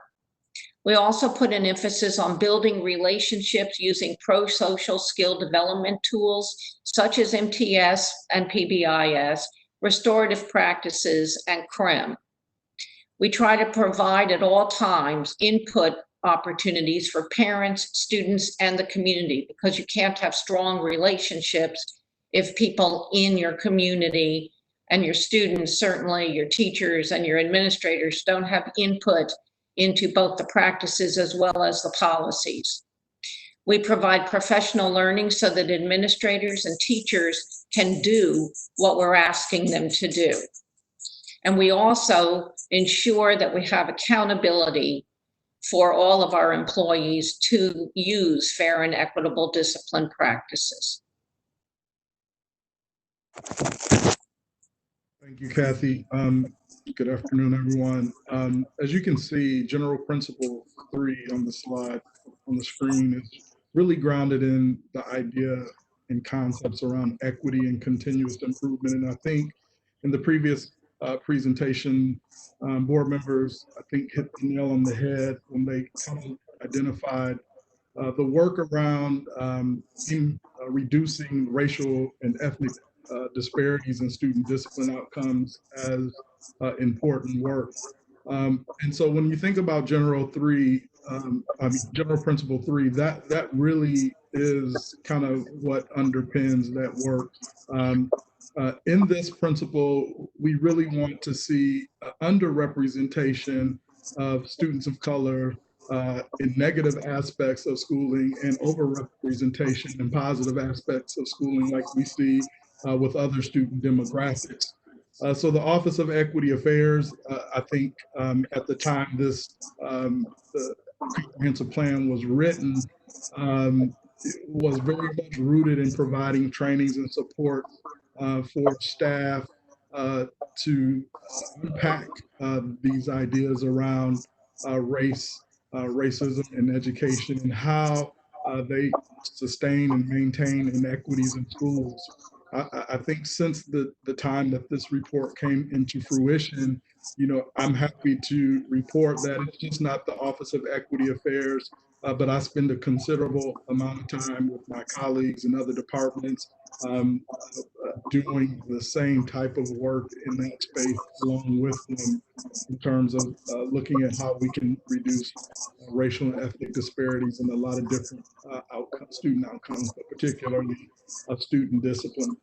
The board will know that the approach that the Office of Equity Affairs takes is really a three-pronged approach. We look to engage every aspect of our district. As you can see in the first bullet there, our focus is on staff. But bullet 2 also speaks to an important part of our work where we think it's important that students are very much involved with eliminating racial disparities in student discipline outcomes. And so we're very purposeful in partnership with the academics department, student support services, and special ed in creating avenues and opportunities for students to be heard and speak to what's really impacting them. And I'm not talking about necessarily the students who are involved in every aspect of schools, but we know the type of students who are suspended once or have multiple suspensions. Those tend to be the students who are most disconnected from school.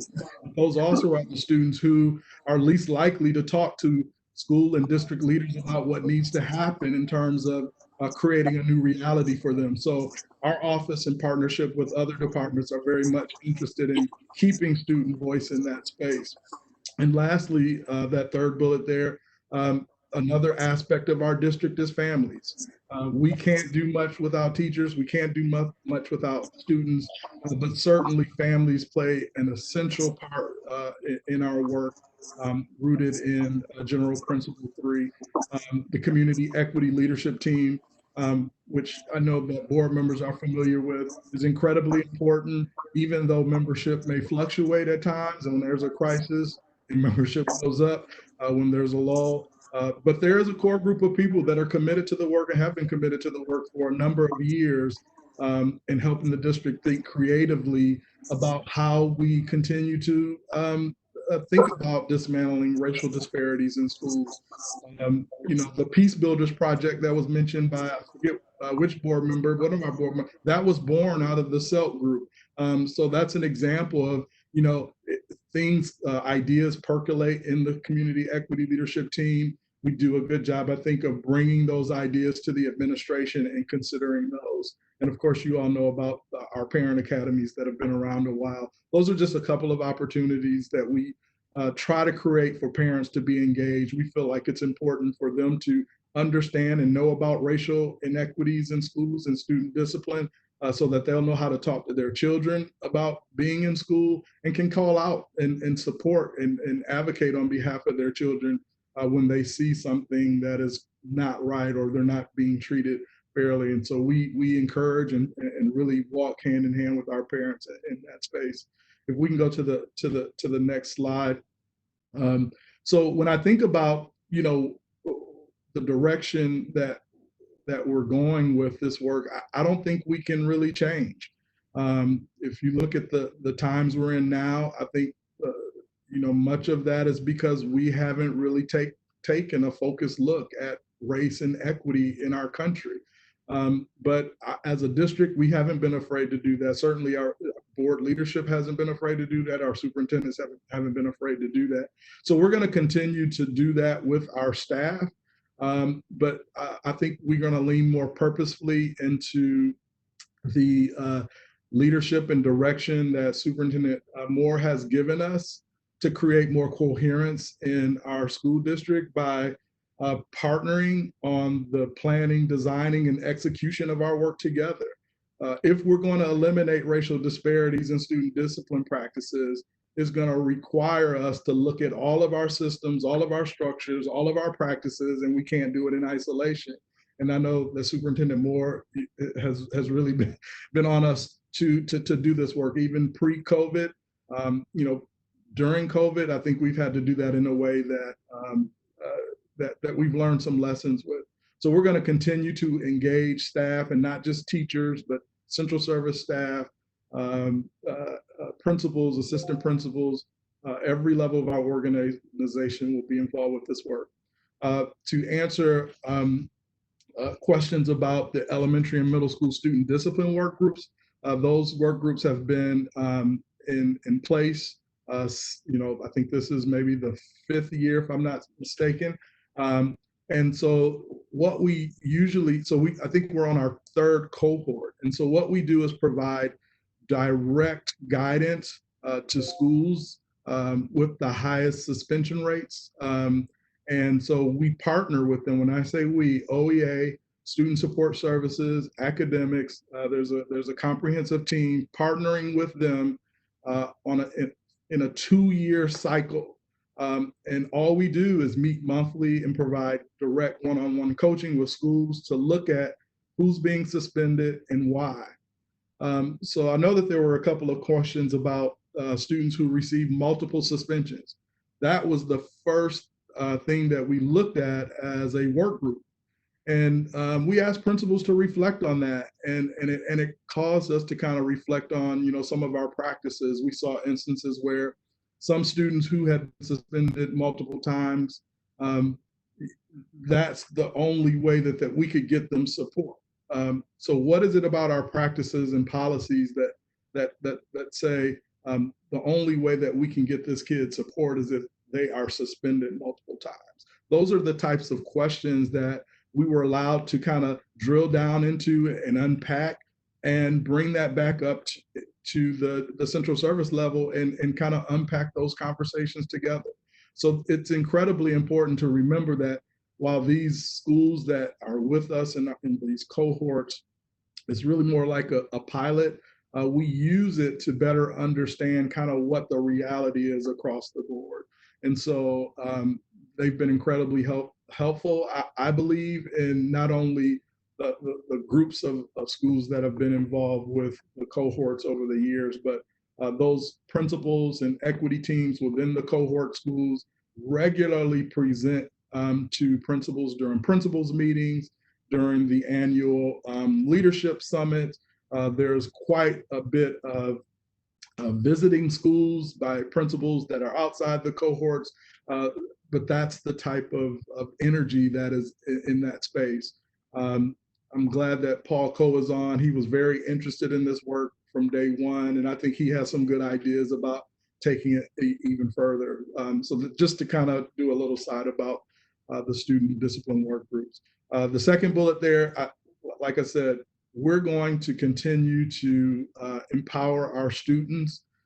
As many board members know, we're not afraid to talk about racial equity work with our students.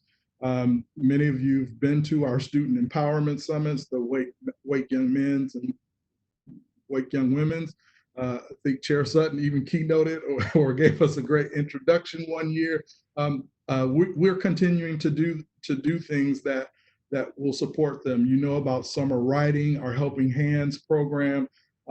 These are all opportunities where we're not necessarily just creating a space for students to do different activities, but we want them to think critically about their schooling and what role they can play in their schooling, particularly when it comes to eliminating the racial disparities in schools around discipline, academics, you name it.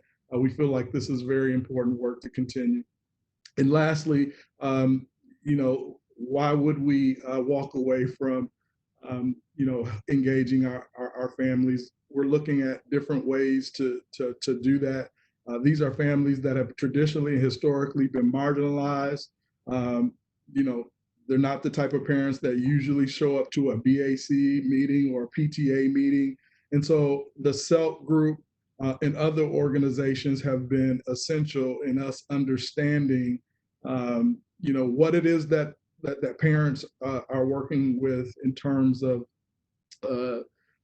their students being closest to the gaps, but not having the voice to affect change. And so, like I said, SELT has been a space where we could do some of that.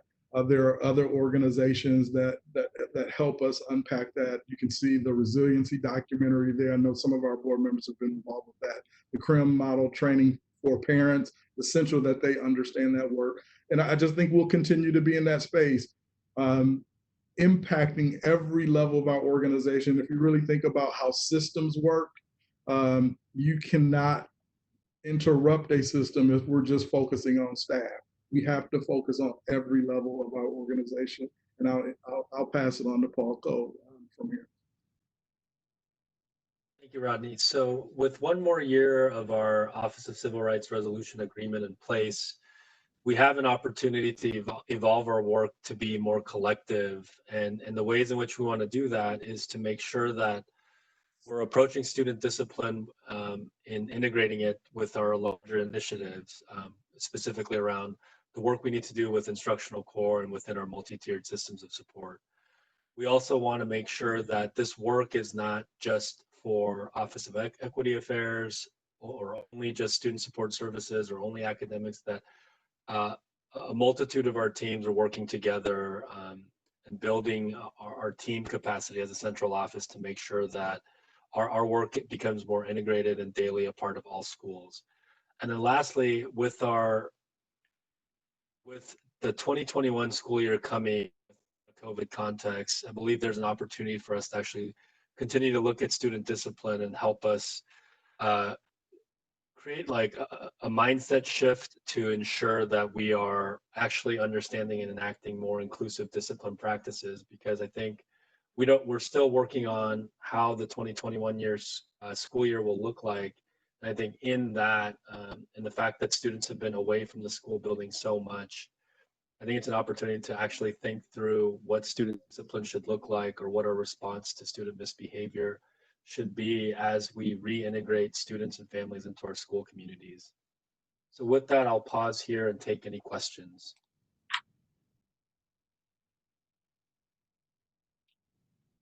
Mrs. Scott, first hand I see.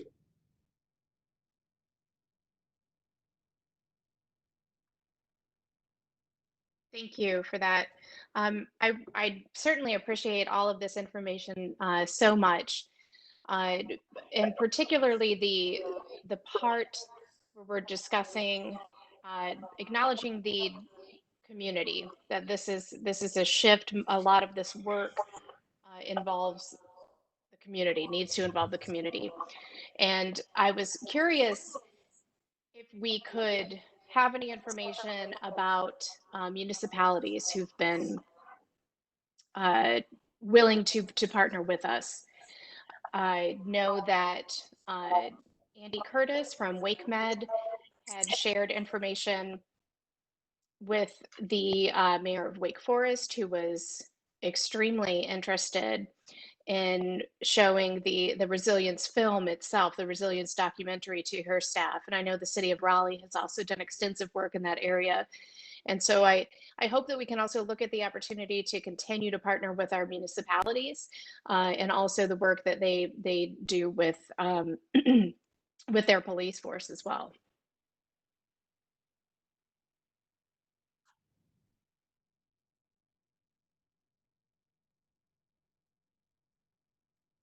Thank you for that comment, Ms. Scott, and question. Just know that I think in our work collectively, like Dr. Trice mentioned, the engaging our families and also with, I mean, I think food security has been a good example of how we've partnered with municipalities to get the collective reach of our impact wider. So I think your suggestion is a good one and something we can look at to make sure that as in our future work, as we get more cohesive in this, I think the reaching out to our city and town governments will be helpful. Thank you for that. Thank you, Ms. Scott, for the question. Mrs. Mahaffey. Yes, I had a question specific to the trainings for parents in Guiding Principle 3. Given the deaths of George Floyd, Breonna Taylor, Ahmaud Arbery, and the shift that we're experiencing in our culture due to that, a lot of families have started looking for resources to talk to their children about race, where historically those families may not have felt compelled to do so. Are we looking at engaging families or providing resources so those families can have conversations? I know the National Museum of African American History and Culture just put out a portal for families that includes educators, parents, and folks who want to become more involved and learn more about that, but helping families have those conversations at home to help school climate. Thank you, Ms. Mahaffey. The short answer is yes. In fact, the Office of Equity Affairs has been meeting for the last couple of days, vetting resources that families can use to further the conversations about race and understanding racial difference. Our focus has been really to not necessarily, for instance, promote a children's book that talks about race, but more to create a set of guidelines, talking points or thinking points, reflection points that parents can use for themselves, but also to think about how they can communicate with their children. And of course, all of this needs to be age appropriate. None of this has been really kind of vetted at, by our chiefs yet. This is still kind of percolating in the Office of Equity Affairs with some support from our academics department. But there are a couple of things that we know has to be age appropriate to have the conversation, has to be linked to reputable resources. And ultimately, we know that families are going to have additional questions, so we need to be able to kind of point them to the correct direction, in the correct direction, if questions arise. So that's kind of what we're working on. Thank you, Dr. Trice. And that's what I was looking for, where, guidelines on how to support and facilitate those conversations at home.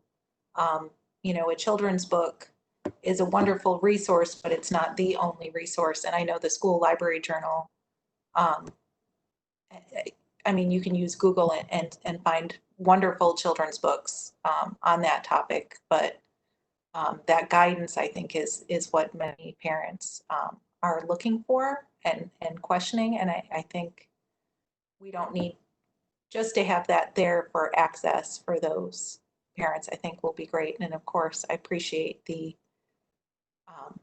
the work that you and your team do in helping facilitate those conversations. Thank you. Thank you, Ms. Mahaffey. Mrs. Cash. Thank you, Chair Sutton. Dr. Trice, if a child that has multiple suspensions, how do we, what is the mechanism that we reach out to the family directly for intervention? So I think it's standard practice that prior to any suspension, we try to work with the family. My conversations with the principals and the work group were pretty granular, where we had them, just as an example of the activity, we had them go through their data, look at students by name who had multiple suspensions, and then talk to each other why the multiple suspensions happened. What did the school try to do prior to the suspensions, and so on and so forth. But I think to Dr. Martin's point, a lot of the students who had multiple suspensions, I don't know that it was a surprise that a suspension issue could come up. It was clear to me that we could probably craft a narrative about the students who had multiple suspensions for a number of years. And so our work as a team was like, what would schools look like for us to be able to kind of respond to the needs of the student before it escalated to the standpoint of multiple suspension. And I think that's where Paul Cole and some of the energy that he's bringing to this work, and the way that he's looking to kind of transform his office to be able to support what I like to think about as the discipline continuum for some of these students with multiple suspensions. And part of it is making sure that all of, kind of going back to the coherence that Superintendent Moore is really pushing us. Like it's possible that we have 3 different parts of our organization working on student discipline, but are we sure that we're integrated and deeply so that we're really meeting the needs of the child and the family? So that would be my response to how we approach looking at students with multiple suspensions. I hope that answered your question. Well, yeah, it does. You did a good job. Clarification for me, so who would be accountable to that family who have talked to them directly about that child? The school specifically, as a principal specifically, or who? I think the school administration would be responsible for communicating with the parents around suspensions. So like prior to when we hear them in a hearing, our expectation would be that the administration of that school has done a good job of intervening. That's our hope. That's our plan to do that, yes. And Ms. Cash, something that I might add, having been in some of these elementary school and middle school cohort meetings, I think in addition to the communication, we're asking schools to really figure out, when you see a suspension, do you actually understand the full picture of what's going on with the student?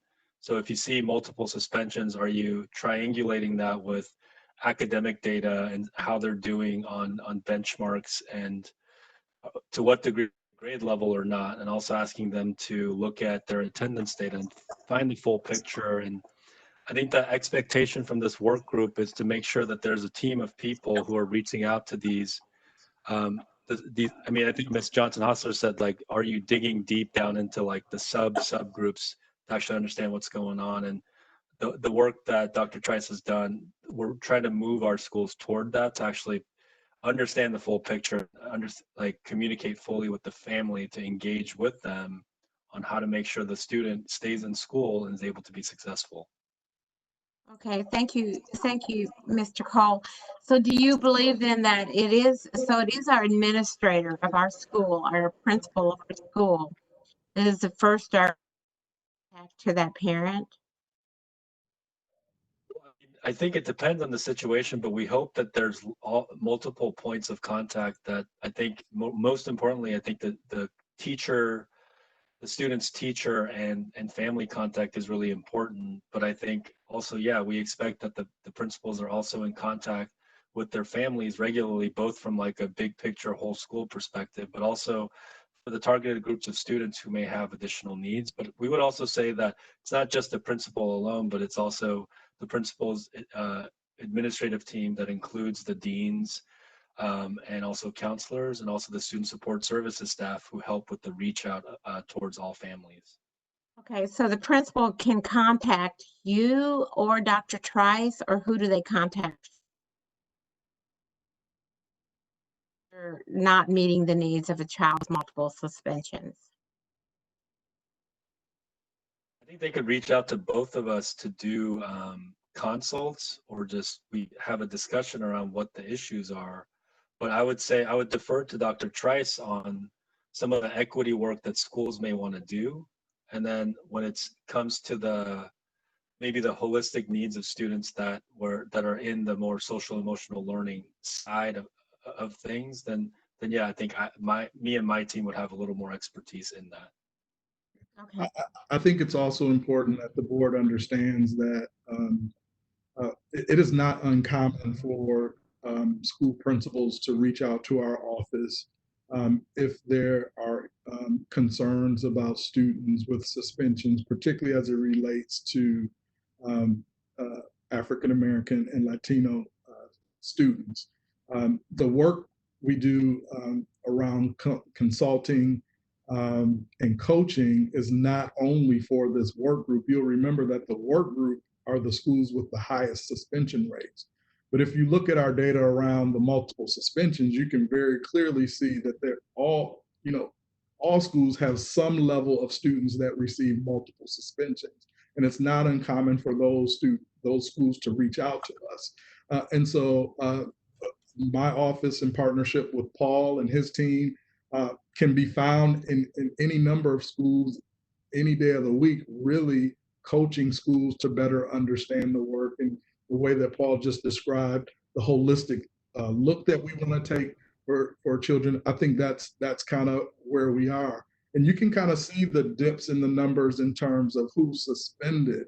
But we also want to see the rate of, the disparity kind of go down into Dr. Martin's point, the idea of the change in behavior is where the bread and butter is.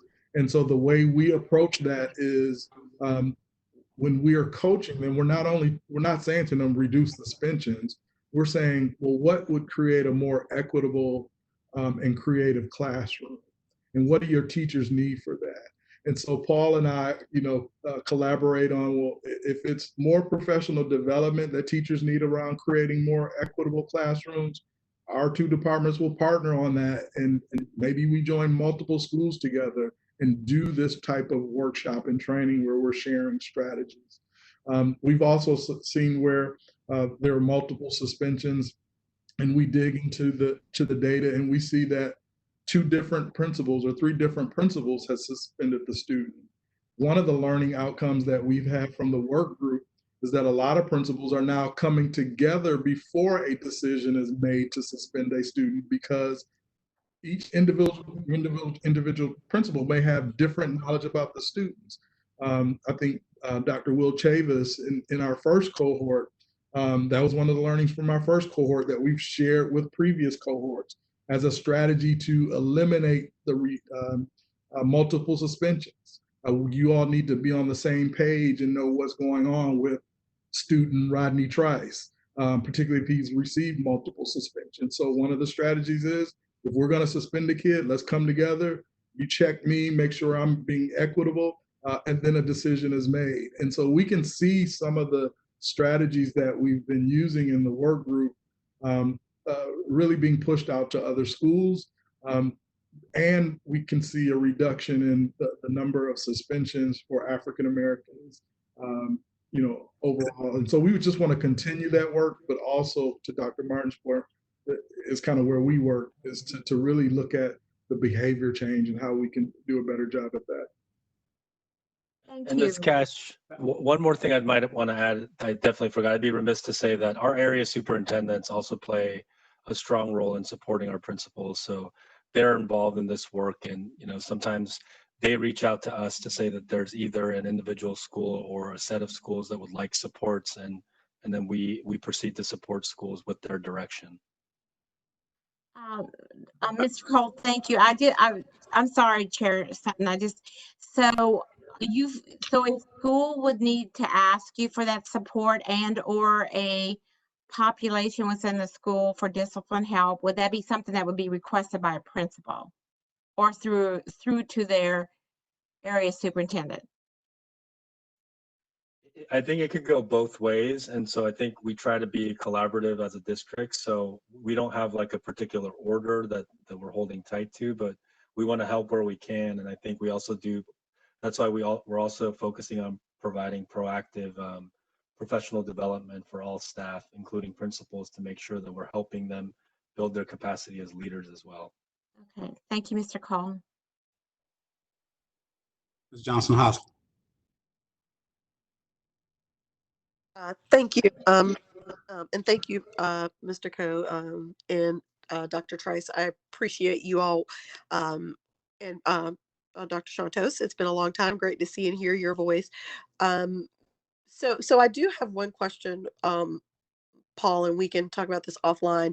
One of the things that, of course, I'm very interested in is the work that you did prior to coming to North Carolina by helping our schools develop teams. And I'm curious if you've shared some of this stuff as you all are doing this work as a way for us to meet the guidelines that we're going to be turning in and we've been working on.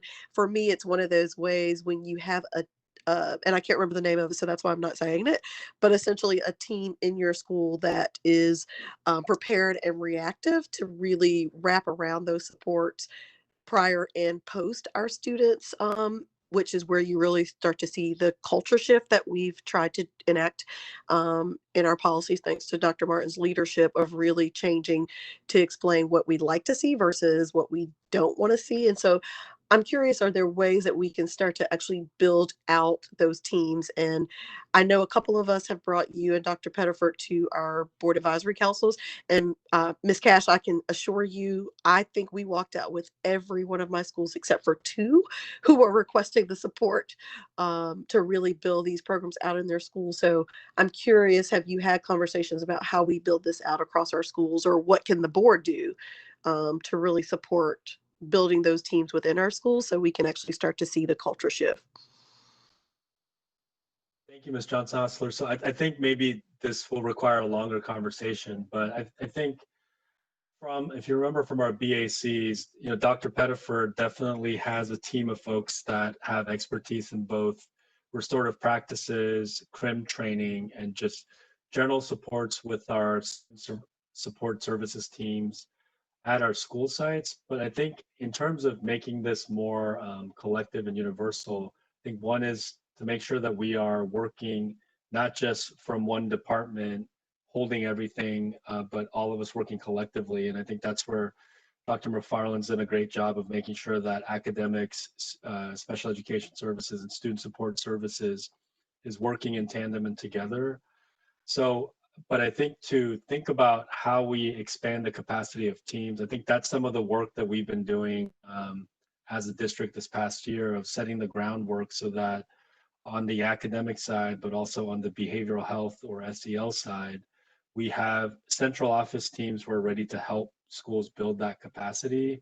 And we're doing a lot of work in informing these teams and these long established teams to make sure that their work is turned into best practices at schools. But I think it's going to be a long runway in that regard. And then I think, of course, like the resourcing of through people with expertise and experience is also going to be a key factor in how we do this.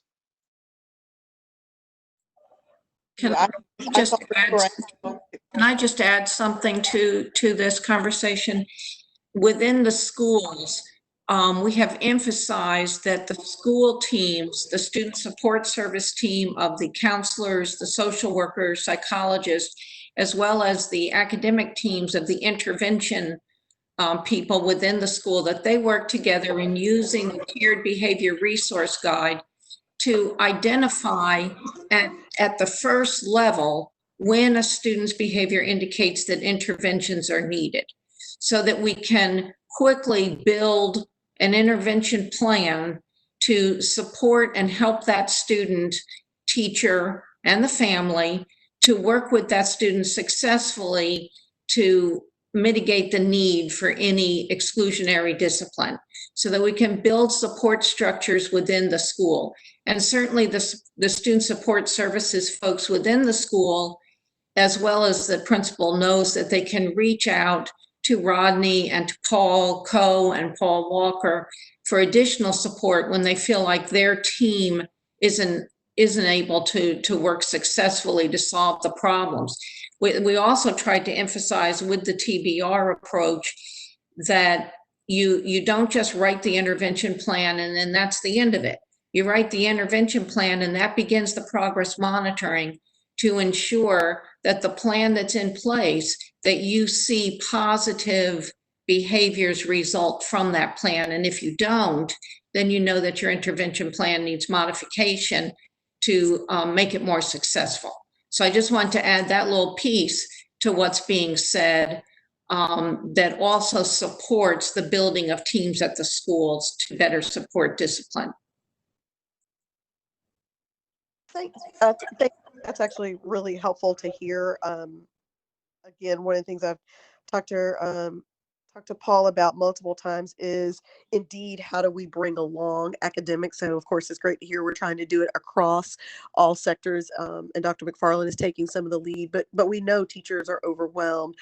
I mean, just in the calendar alone, we're talking about the impact of teacher work days.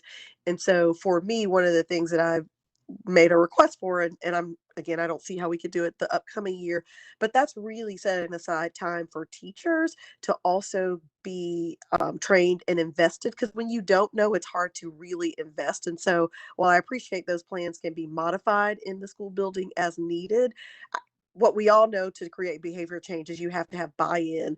And my concern is we don't really have a unified way to ensure our teachers, and I think Dr. Martin talked about this just a little bit ago. It's hard to teach. It's even harder to teach when the class is not manageable. And so I'm not sure how we get to it, given we have a calendar that is unwieldy next year, but I will continue to say, I think it's important that we find ways to ensure that teachers fully understand this so that they don't feel like they're being drug along, but that they are able to invest in this conversation. So that I believe that, those teams are much healthier at each of those schools if every discipline has some buy-in and some input in what that looks like at their schools. And of course, I'm saying this because I've heard teachers say to me directly that the feeling is they're being told what to do without the real explanations. And again, it's harder to implement if you don't fully understand what's happening. And so I'm glad to hear Dr. McFarland is working on that, but I'll just reiterate that I get that it's difficult with timing, but I do believe that it'll be an asset the more we can engage teachers and get their buy-in. Absolutely, Ms. Johnson-Austin. Thanks for that input. Thank you all for that. Really need to move on to our next agenda item. Dr. Martin, have you got another question? Just a comment very, very quickly. Really excited to hear this discussion about teams. When you all came to BACs, that was outstanding.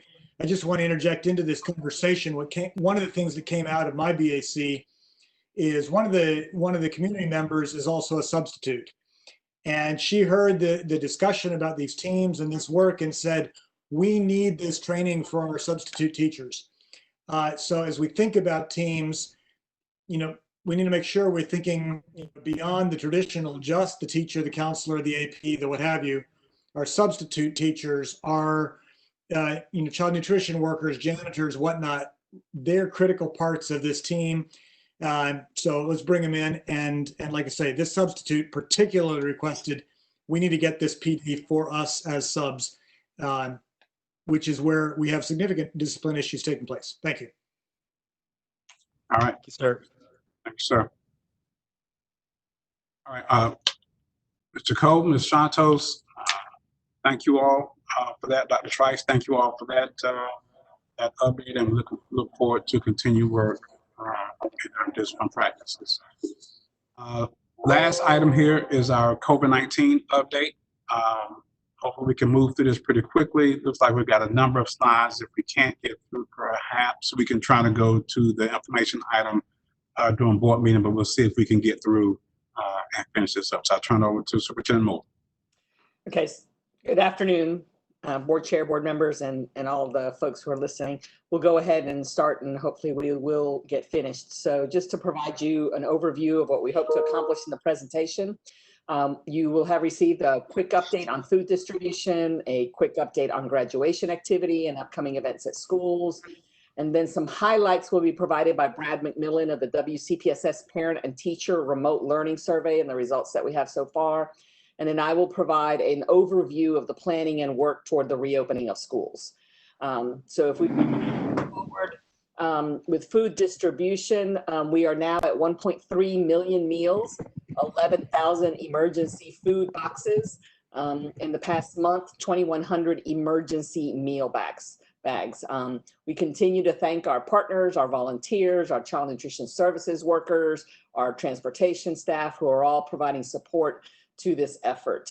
It is truly a team effort, and I continue to be week over week, day over day amazed at the service that we are providing, a much needed service to the folks in our community. So thank you. For graduation, so our school celebrations have gotten underway. 7 of our schools have completed their school-based diploma distribution and celebration. The remaining schools are scheduled for June 2nd through 12th. I hope that we have sent that information out to board members so that they are aware of when different schools are having their events. I know that some of you have attended some of those already. With regards to the virtual graduation programs that we're standing up for each school has submitted the data that's required and completed recordings of things like student speeches and principal remarks, reading of names. It's actually part of the virtual program. Students and families have utilized an online portal to view the photo, review it, the name, etc. We did have some glitches early on that were resolved overnight, and then an extension given to the families in order to make sure that they had enough time and that was communicated to them. And the virtual graduations will be aired June 8th through 13th, which is pretty much along the original timeline. And so there's a link to a schedule there in a presentation if you'd like to see it. These have really been creative opportunities and wonderful opportunities to have some measure of celebration for our folks. And we are thankful that we were able to do that and that our principals really stepped up to try and do something for their seniors in this, this time where they've missed out on so much. And yet it is so important that we acknowledge and recognize their accomplishments and send them off in a grand way to whatever extent we're able to do so at this time. So I really do want to thank our schools and our principals for stepping up to that and for doing the work that needs to be done to also provide something like the virtual celebration to all of our families as well. It's been a big lift at the schools in the last couple of weeks to get this done. Okay, so now I'm going to turn it over to Brad, who's going to spend some time talking on the surveys that have been sent to parents and staff. All right, thank you, board members. Appreciate the time. I did send a more detailed version of these results earlier today, so I'm not going to belabor a lot of small points, but I did want to get the high level details. Over 32,000 of our parents responded during the 1 week that we had our remote learning survey open a couple of weeks back, and overall results were pretty positive overall. Parents were happy that they received from the district and school, keeping them apprised of the situation and all of the ongoing shifts that were happening so rapidly. They also had pretty positive things to say about their students' experience so far in those first few weeks of remote learning at that point. And based on those first few weeks, opinions about remote learning did not shift too dramatically. Those who were in favor of it tended to remain so, and those who were not in favor of it didn't shift too much. There was a little bit of a positive shift there, but not a whole lot.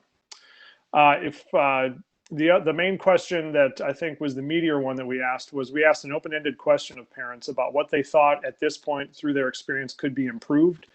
Particularly important, I think, because we knew that it was going to be a long game, not a short game. And getting into next school year, we really needed to make sure that we were able to beef up all these areas that parents were still struggling with. And the opportunities that they cited for growth were more face time with teachers, more student-teacher contact hours during the week, Easier online access.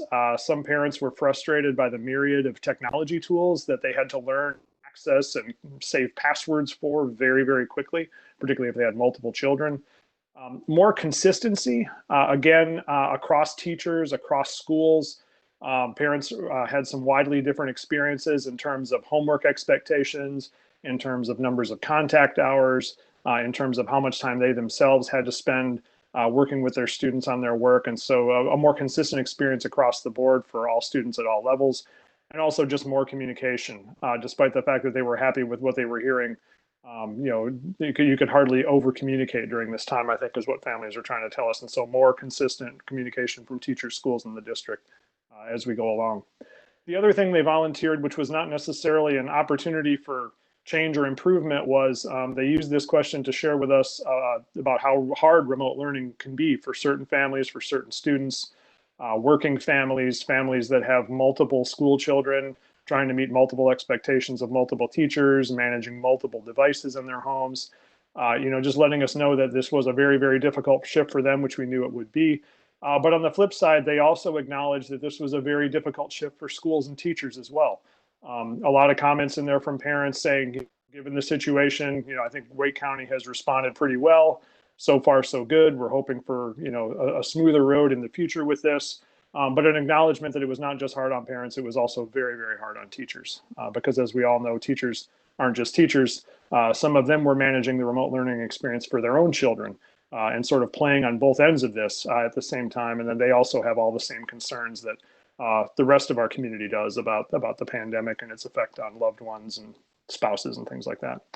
So this next chart is basically just a quick snapshot of the overall satisfaction question by grade span, elementary, middle, and high school, reading from left to right. And it gives you an idea of how they rated their overall satisfaction with their experience as of about that 5th or 6th week in the remote learning process. The teacher survey was out at the same exact time. We got about a 40% response rate from our parent population, which is actually pretty huge for 1 week, a 1 week window. With our teachers, we received around 6,000 responses, which is just over half of our school-based teaching population, as far as we can, based on our estimates. So a little over half of our school-based teachers responded in that 1 week. The survey had multiple sections to it, asking about a bunch of different topics about professional development, student engagement, collaboration. But across all the sections, really general education teachers were more positive about their experience so far than special ed teachers or intervention teachers were. Teachers who were more experienced, had been teachers teaching longer, also had more positive sentiments. And also teachers who reported that they had prior remote learning experience before the school shut down also had more positive views of the remote learning experience as of the middle of May. Much like with the parent survey, teachers also reflected that student engagement levels really varied. Numbers of assignments that students were able to complete, student consistent participation in remote learning was kind of really varied consistently, really varied widely across grade spans and across teachers. So again, another desire for some consistency there. Teachers had more confidence about their ability, however, to meet the needs academically of their more advanced students during this time than they did for their students who had more significant needs. For example, students who may be English language learners or have IEPs or were just struggling with grade level content. They also expressed more confidence in their ability to reach older students than they did with early elementary, particularly at the K2 grade levels. Again, thinking about sort of the technology burden that puts on a young child who may not have the ability to interact with computers and tablets in a way that an older child can. Not just student engagement, but also family engagement was a little bit stronger in grades K5 than it was 6-12. Teachers reported a pretty significant drop off in student engagement at the high school level, which, based on their open-ended comments, was in many ways attributed to the grading policy that the state board put into effect, which essentially disincentivized a lot of students from participating in the process here this spring. And so from high school, that was definitely where the soft spot was there. Collaboration, interestingly, seemed to be really strong. Teachers reported meeting with their PLTs and their colleagues on a fairly regular basis remotely and staying in good touch with them and maintaining those professional bonds as they tried to work through all the struggles that they were having getting up and going with remote learning. And also a significant number of them reported that they were concerned about supporting their own family during this time, not just worried about their ability to reach and teach students, but also about their own personal situations, which is of course natural for everyone at this point.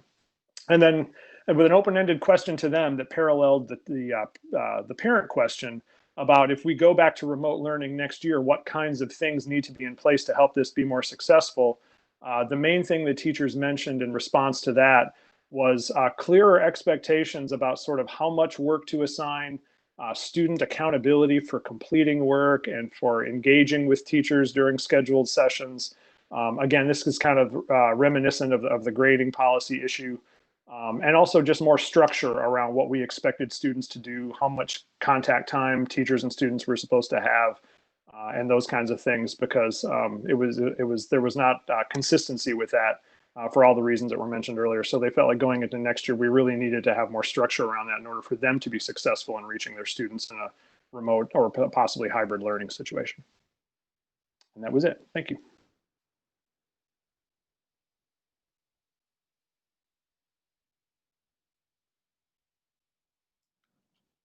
Thank you, Brad. As he has mentioned, I think the response rates really were good for the period of time that the survey was deployed. And we got good feedback that helps us understand what we're doing and what we need to do and how to pivot to make sure that we're doing what's best, not just for kids, but for our teachers and staff and within our school communities. So, and like he also said, you got some additional information with more detail in it, I think via email. So I want to pivot now to the last part of the presentation, which is really just about the plans for reopening of schools. And I will start us off and then Lloyd will continue. We see ourselves sort of in the third phase here, the phase, 3 phases total. We're in the second one right now towards the end of it. The first phase really was about emergency management response to the fact that the outbreak occurred, schools were closed, we had to pivot to remote learning. And then the phase 2 that we're in now, where we begin the remote learning, where we solidify some things with the district and our families and start getting into some routines with this new normal that we are into now with June. And then the last phase of this that we have been in for a few weeks now, and need to be more dedicated to now moving forward, is what is the structure of our school system going to be like? How do we adapt and respond to what has occurred, the health guidelines and guidance that's coming out, and our school and community needs, so that we can understand what school reopening looks like for next year. So that's where we are now, so what we're doing here in our presentation for you guys is, so we're looking at our planning, and if the board approves these tonight, a calendar that reopens year-round schools on August 3rd, traditional schools on August 17th. So no school student attendance will begin before August 3rd. And then we're also hoping that this plan for reopening for 2021 is not just a response to the pandemic and to the school closure, which it has to be, but that it also drives a redesign so that the structures for teaching and learning and operations, in light of the lessons that we have learned through COVID-19 about where some of our gaps are, and really solidifying concerns that we may have had about how our students access teaching and learning in the past, as well as where we are now, and how those lessons can really inform us as we move forward to make sure that teaching, learning, operations, etc., are a part of a redesign, which fits quite nicely, in fact, with our strategic plan redesign that's moving forward as well. So what we've done to that end at this point is we've structured a core team that's internal at the district, that is a cross-functional team, different operational areas that will oversee, coordinate, support the planning, engage stakeholder groups as needed, and impacted parties, including principals or teachers or others as needed. And then so there's one main work group, and then there will be branches off of that core team that will engage in some of the more particular details as we move out, because there are streams of work in all of this. So at this point, what I'm going to do is, hang on just a second, turn it over to Lloyd, who can speak with more specificity as this is an area that is that he is leading with the reopening and the core group that's going to be working on that. Lloyd? Thank you, Superintendent Moore, and good afternoon, Chair Sutton and members of the, my apology that my camera all of a sudden is not working, but hopefully you can still hear my sound, and we will work through the slides to give you insight about some of our work that we have started. In preparing for our reopening of schools, we have identified multiple streams of work that make up the scope of our planning. One would expect these streams of work outlined in the list before you have layers upon layers tied to them. Our core planning team and related work groups, as just referenced by Superintendent Moore, are working to unpack each of these streams to identify the questions we must answer, options that we can consider, and the actions that are essential to take. In addition, the core team will serve a critical role in ensuring a coordinated effort, overseeing the interplay among the focus areas and bringing alignment among them. In many ways, the options and decisions cascading from one stream inform another stream.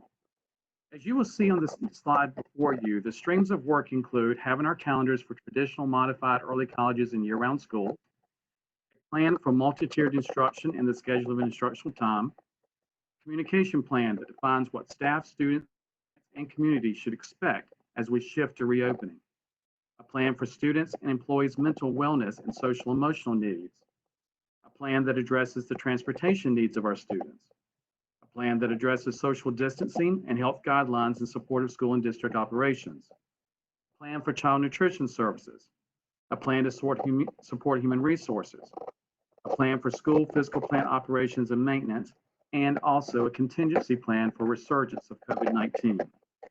As we continue today's presentation, we will highlight how the many layers under each of these desired outcomes are taking shape as they are unpacked. As we address this work, it's important to understand the context in which core team, work groups, and the district and school personnel will be operating. We recognize that we will have to rethink every aspect of each day: academics, transportation, child nutrition, athletics, arts, schedules, social emotional needs, building maintenance, and dozens more. As noted earlier, there's a need to address multiple layers of complexity under each of the work streams. Across all areas, however, we must be responsive to evolving health guidance and operate within the pending state guidance that we expect to receive. In looking to our reopening, we will also need to identify and implement strategies that will address learning loss for our students. As we plan, we acknowledge that expectations range from those who believe we should resume normal operations to those who require assurance of safety. Across all of our focus areas, we will maintain a lens on equity, resources, staffing needs, professional learning, and policy implications as the work streams are addressed. With that context to ground us, let's look at the focus areas and share how they are being unpacked with its many components. As we approach this work, we know that the best decision possible is an informed decision. To reach that informed decision, we're identifying and placing all options on the table, weighing them in terms of pros and cons, drivers and restrainers, and then narrowing them down to the best option possible that meets the needs of our schools and our students and families we serve. We are planning for different scenarios where there may be little to no restrictions upon return, and/or scenarios where we do indeed have to address specified health guidelines and state-provided expectations. It's also important to note that as we are moving this work forward, we also yet have state guidelines as tied to our reopening. We will have to factor in guidelines when examining our options. With this first area of multi-tiered instruction, there was great intentionality in identifying this work stream as multi-tiered instruction to cover both high-quality core instruction and to address the tiers of support, including interventions that we must address to support student achievement. As we look to 2021, we will focus on core instruction, inclusive of special education, intervention services, AIG, among other areas. As state guidelines allow, instruction could be a combination of face-to-face learning and online learning, and we cannot emphasize enough our need for us to have that flexibility in this arena. As required by the state, we will offer a summer learning jumpstart program. While we've not received the template fully outlining the official guidelines for the program, we have started exploring our options. A primary focus of its design is to support the needs of our students who may be at risk academically, and to provide them the best foundation possible to start the new year. Our approach is to view it as part of a larger instructional model to meet students' needs, and it is likely to be delivered remotely. In addition to having the start and end dates for our instructional calendars, we're now exploring our options for how we will structure the instructional day and time, especially in light of what we may have to address with social distancing and health guidelines. Here's a prime example of where we are identifying and considering any plausible option possible, and looking at it in the context of the different levels, elementary, middle, and high. It is also an example of the interplay between transportation, facilities, and other work streams as related to health guidelines. This could involve staggered time with morning and afternoon split sessions, AB days, a week with one or more days in face-to-face instruction with the determined number of days online, among many other options. Decision points will be informed about capacity in a classroom and building and in the context of social distancing and the like. While it still may be uncertain to the degree of flexibility we have in offering a virtual learning environment, we believe we must be proactive in examining these options if we are to meet the varied needs and concerns of our students and families. This layer of digital learning options and digital infrastructure, which you see listed next with the instructional work stream, goes hand in hand with the work just highlighted about scheduling options. Collaborative work between Academic Advantage and the Office of Technology continues as they develop plans for addressing digital learning needs, looking at both the devices, internet connectivity, and resource support, as we recognize an opportunity we may have to design and deliver some model of online and/or blended instruction. Under this stream of instructional work, we are examining how we assess gaps in content and gaps in learning. The content that may not have been addressed and our learning that did not occur without having fourth quarter. To address gaps, vertical bridges are being designed to connect the content and the learning from the fourth quarter of this year that we would have had to the first part of the next year, to make sure that we're providing the resources and the instruction needed that would be the academic growth of our students in the next year. Under this focus of multi-tiered instruction, you'll also see we included co-curricular activities in athletics. A team is being established to look at the structure, design, and delivery of co-curricular activities in athletics. Students can experience the entire school experience to the degree possible. Of course, this too will have to be examined within health guidelines and state guidance. The team working with the transportation work stream is looking at the bus ridership within the context of maintaining social distance. They're exploring options of how many students can be on the bus at one time, spaced out across the bus seats, at different lengths from one another. And how does this translate to schedules, the mapping of and the coordination of our buses at schools and in their communities? For example, personnel in the transportation office are exploring options that require 6 feet social distancing and how many riders that yields on a bus. They're also looking at options 3 feet to 4 feet and how many they can fit on the bus with 1 per seat in those categories. So all those options are being weighed. Between routes, the options for cleaning the buses, the processes to use in doing so, the supplies, the personnel needed, schedules necessary for supporting this type of work are being considered and planned out. We recognize with the impact on bus capacity on any one route, as well as parents' interest in supporting their own students to school, we may have now an impact on carpool lanes. And we are looking at what new configurations we may need to design, including entry points, stacking in the carpool lanes, unloading upon arrival or even dismissal, the supervision it would require, and the like. We're also devoting attention to our needs as related to contract transportation services that include focus on vendors, our safety monitors, PPE equipment necessary, and health guidelines. As we unpack this next work stream focused on school building operations and maintenance, we are devoting attention to examining occupancy in our classrooms and in spaces such as the cafeteria, library and media centers, and other common areas within health and social distancing guidelines. This work will guide the layout of spaces and how they may have to be reconfigured. It is likely that facilities and the work group tied with this focus area will provide principals with guidelines, recommendations, and even diagrams highlighting options for reconfiguring spaces, how how the existing furniture in our building can be used to structure the spaces around students as well as the spaces in classrooms. Extending this further, options are being identified to support transitions within the day, the traffic patterns inside and outside the buildings. For example, entry-exit points, drop-off points, transitions between classrooms, transitions to restrooms. We are also identifying protocols that support health guidelines like frequency in washing hands, accessibility to sinks, hand sanitizers in the classroom, fire drills, receiving parents and the public in the office areas, among other protocols. Attention is being given to identifying and outlining custodial needs and cleaning, disinfecting processes, both during the day and after school hours in preparation for the next day. For example, what processes and supplies do we need for classrooms during transition points between classes to make sure we're cleaning desks and other instructional materials and spaces ready for the next group of students to enter the classroom? What process do we need for the front office? What personnel needs do we have in order to address the increase in frequency for cleaning? Tied to this is our attention to HVAC systems as well, and the processes with filters, air circulation, and the like.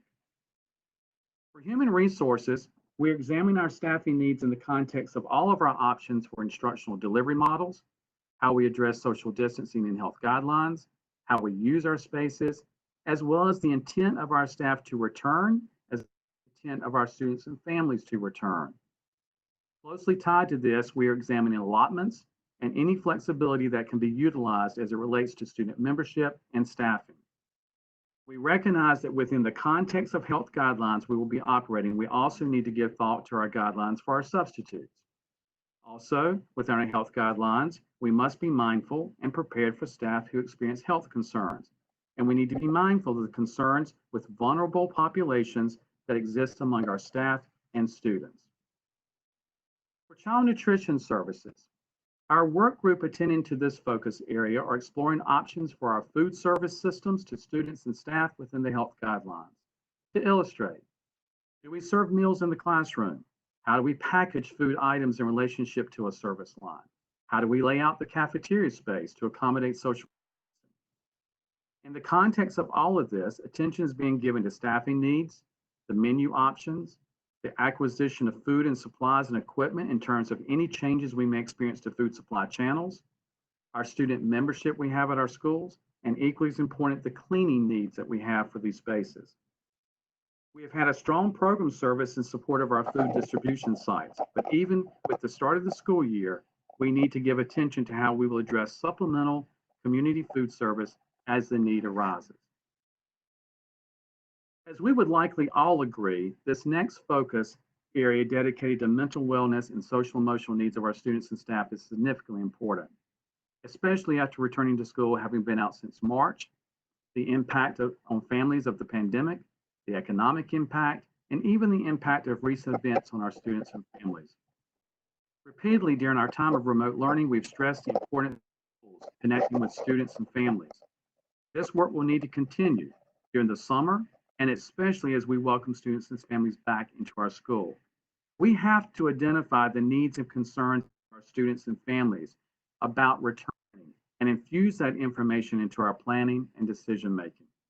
Additional work being unpacked in this area include, certainly is not limited to, the focus to support our schools and families with best behavioral health practices, support for mental wellness and basic needs through our counselors, social workers, and school psychologists, as well as trauma-informed practices for our principals and teachers to use in support of our students. This next area of social distancing and health guidelines, we will see overlap and integration with other streams of work. A number of these layers have been, but I want to highlight just a few additional ones. To meet our social distancing and health guidelines, these layers represent the areas where plans are already unfolding. We are in the process of identifying and in some cases already ordering items such as PPEs that include cloth and disposable face coverings.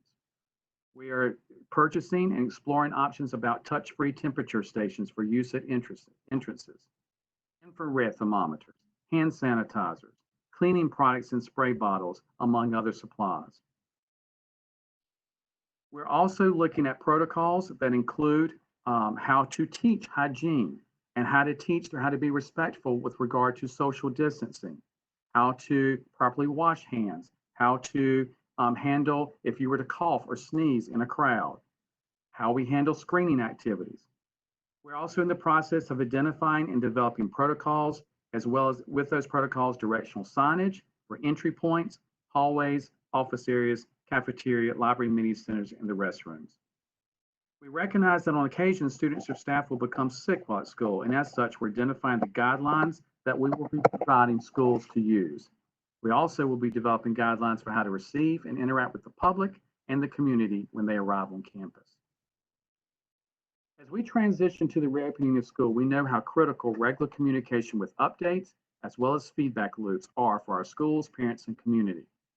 Representation from the Office of Communication is included on each work group, and streams of communication are being identified for supporting those plans that will define and decide how school will look and operate in the new year. In relationship with our instructional delivery models and communication plans, we remain committed to exploring how we will ensure reliable and consistent communication with our families who may have limited access to technology. While no one of us want to even give thought to the possibility of a resurgence of COVID-19, we know we must in order to be prepared. We are trying to intertwine this in all of our streams of work so that there's a foundation of preparedness if this should occur as we start the school year. While the multiple layers of work that I just shared with you are not totally exhaustive in nature, it does offer insight into the many focus areas that are interplay and receiving attention. All the planning, these focus areas and the decisions are interlocking with one another, no doubt. As such, we will share interim updates over the coming weeks as this work continues to unfold and decisions are made. Work groups are working hard to provide as much as possible a detailed outline for all of these focus areas to our families and employees by late June. Even so, we must acknowledge that any plans could be affected or altered by future guidance from state health and education officials. As Chair Sutton and the board have indicated, it's a great value for us to gather input from our parents and our community that we can use as plans are developed for the reopening of schools. Using the structure of board advisory councils, parents and community members will work with school board members in providing input as we transition to the 2020-2021 school year. In setting these meetings, board members are free to extend the opportunity to any community member to provide input during the council meetings. Staff will help board members to facilitate the meetings to assure a consistent process for seeking input from parents and community that will help us understand their most pressing issues and concerns. In addition to the structure of board advisory councils, we are identifying additional avenues for seeking input from our families, teachers, principals, and even students. As you no doubt can recognize after seeing the many streams of work crucial to the reopening of school, there are many complexities to consider, and it does represent a heavy lift. However, the core team and the work groups are eagerly embracing this work with enthusiasm and dedication. I want to take a moment to thank the core team, the work groups, and all school and district personnel working on this. I also want to thank you, the board, for your support and input. Furthermore, I thank our community for the invaluable input that I know we will gather from them as we proceed with seeking their input. We appreciate having this time to present to you the work streams that are in process and that are continuing, and we certainly welcome any questions or comments you may want to share at this time, board.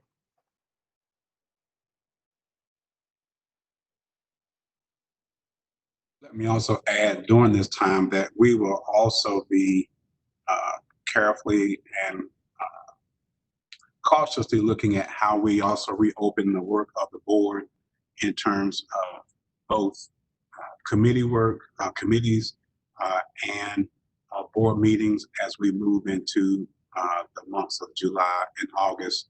And so board members, if you have any thoughts or concerns about that, please share those with me or Superintendent Moore as we carefully consider those meetings as well.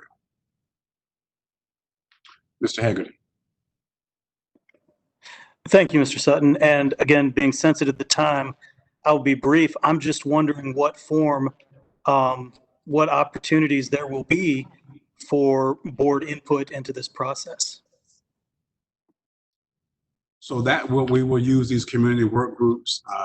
I had announced a couple of weeks ago during one of the Friday briefings that we would look at a task force or working group that would involve board members and the community with the response level given to that and a suggestion from Dr. Martin to look at using the board advisory councils as a way to do that and give us more opportunity to get even broader input, allow more participation, and having each board member sort of be in a position to work with their board advisory councils and seek that engagement.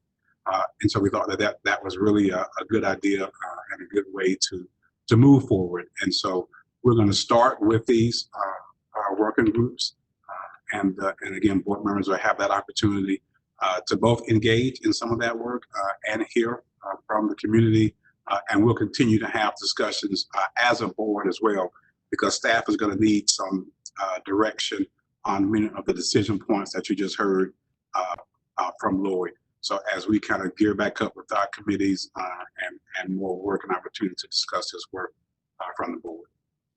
Mr. Haggerty, if I could also just say that we are also anxiously awaiting some guidance that will come from both the Department of Health and Human Services and DPI around sort of the guardrails and the options for what school systems will need to do for reentry. And that may very well involve at the state level and at the local level some review of policies or waivers. So I think it's going to be a sort of a two-lane thing going on where staff will need to bring to the board updates on the work as well as impact of any guidance that we might get from Health and Human Services or state and local health officials or from DPI around a reopening plan so that we can figure out how we operationalize it in the district. I anticipate that this will be a continuing item. Absolutely. And I appreciate that through this entire process and all of the work that staff has put into this, that so much of our flexibility is being limited by state and even local health authorities, the legislature, Department of Public Instruction, State Board of Education. I know and I get that and I appreciate that. I just, again, being cognizant of Dr. Gardner's timeline for when some of these decisions were looking to be made. Again, I just was curious about what opportunities are going to exist. And I'll just say it bluntly, as elected members of the school board, you hate to find out what's going on by looking at Twitter, And so we have lots of people coming to us with lots of questions. We understand that experts are working hard on this, working around the clock, and you all have done a fantastic job, facing all of the obstacles as we've navigated this crisis. But it is important that there is public input, and I just want to ensure that there will be an opportunity for that input and not simply a notification or a reaction, at a later date. That's all. Thank you.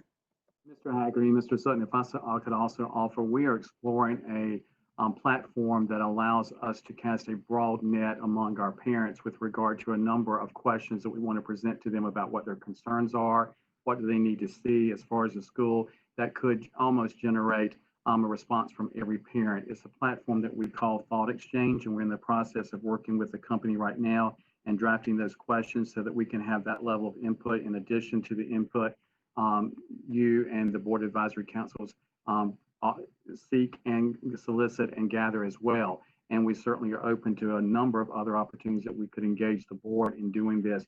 While we have to have some type of milestone to strive for, we recognize that while June is ambitious, we also want to provide at least some decisions with the input we gather through the board advisory, as well as our survey questions that we could use in some type of electronic format that to all of our parents that can begin to shape some of the issues, especially in light of knowing the concerns that they have that we need to take in great consideration as we make these plans.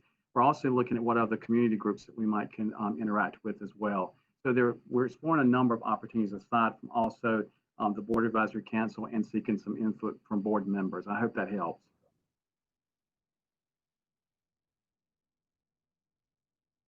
Thank you. Thank you, Mr. Hegarty. We hear you, point well taken, and we definitely hear you. We'll work towards that. Dr. Martin. Yes, thank you. And it's to some degree follow up on Mr. Hegarty's comments, but you know, we had very robust conversation about the previous topics in this work session, and I know I have several questions. I would be extremely surprised if my fellow board members did not also. And it just feels to me, Dr. Gardner, you presented a lot of really important information, granted more questions because that's where we're at right now than necessarily direct information. We don't have the time to even ask questions about your presentation today, given the time of today's meeting. I appreciate the idea of, you know, going to the BACs, an already established body, but and I think each of us could probably hold such, but before we do that, it feels to me like we need some guidelines, some instructions, some, you know, here are some points that we'd like reaction to. So I don't feel like today we're even going to have time to even ask questions about the presentation from today. I'm wondering if we shouldn't have you know, a work session next week specifically focused on these reopening issues, in part to be able to react to what Dr. Gardner has presented to us today, but also to prepare board members so that, you know, we can begin to structure whatever these BAC meetings should be. You know, at this stage, I'm not even clear, should we be contacting our BAC chairs and our BACs to try to schedule? Do we want to put a little hold on that till we have a better framework of what we want to do? It just feels to me like we really need a dedicated work session on school reopening, and I'd like to offer that recommendation.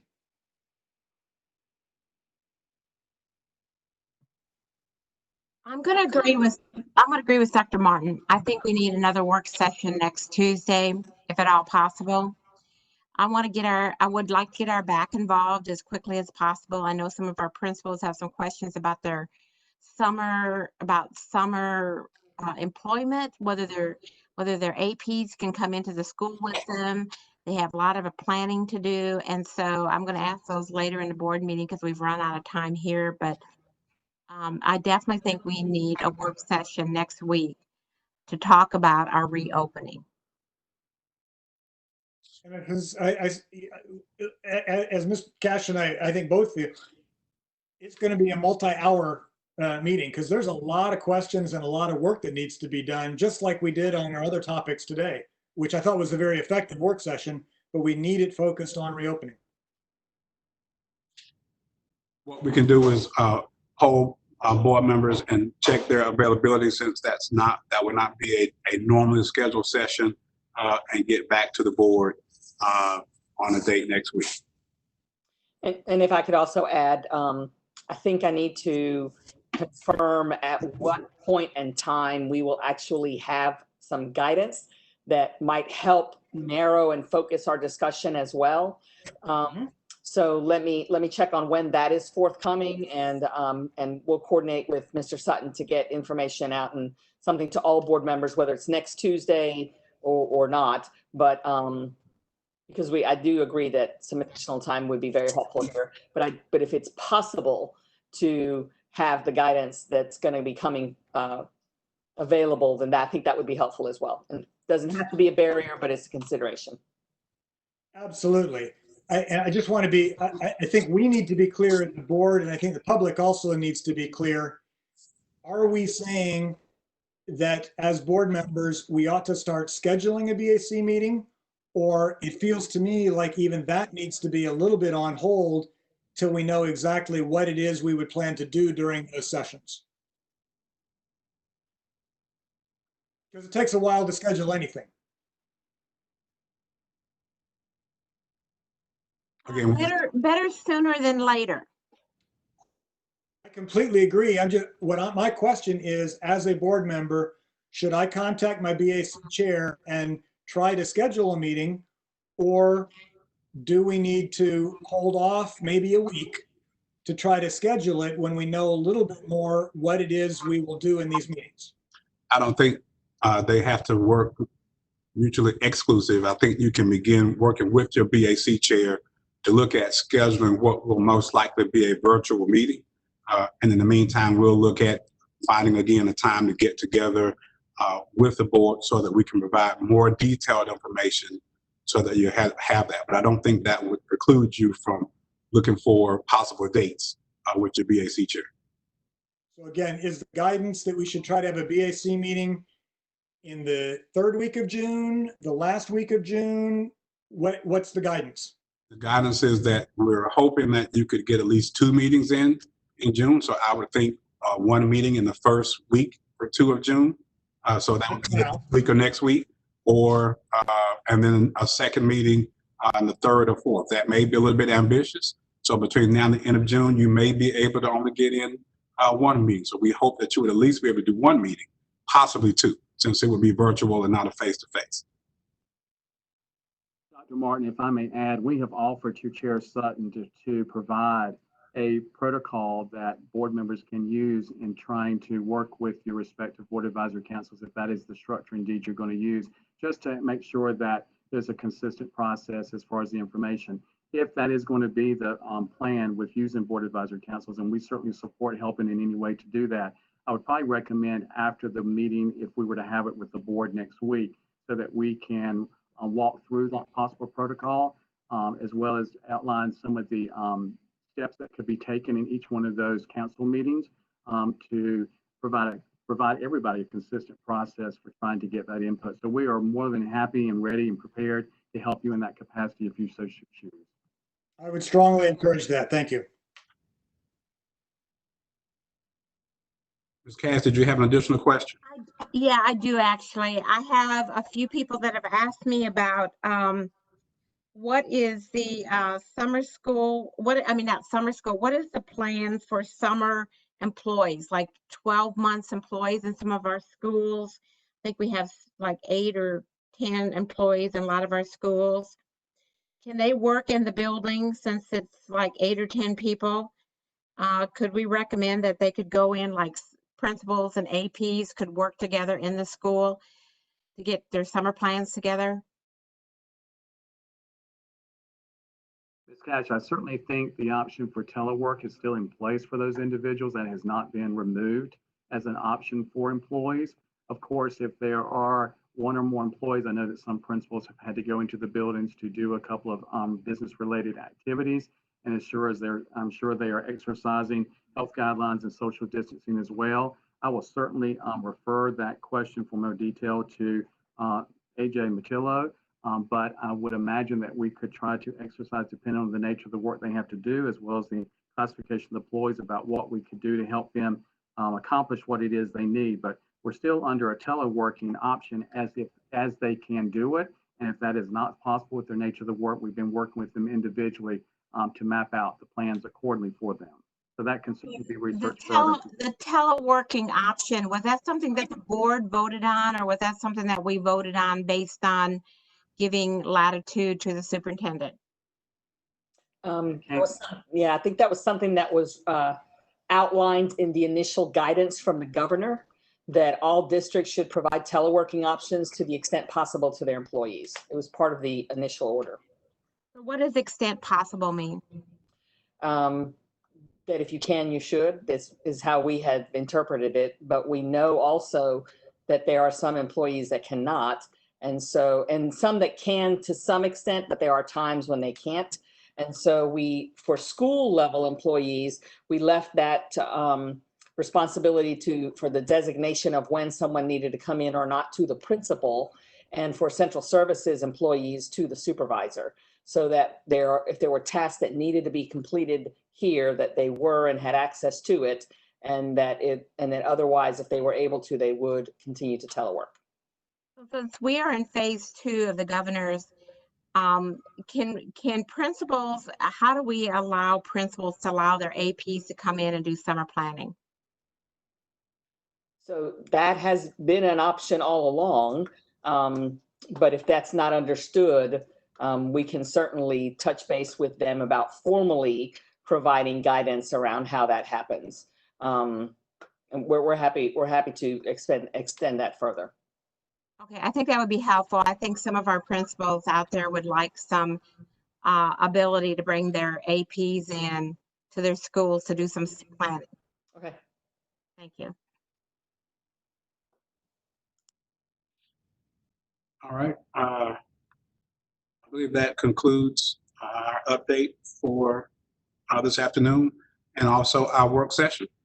So we'll bring this meeting to a close and we'll move to our board meeting and we'll look to start at about 6:15 in order to give folks time to transition and move over to the next platform.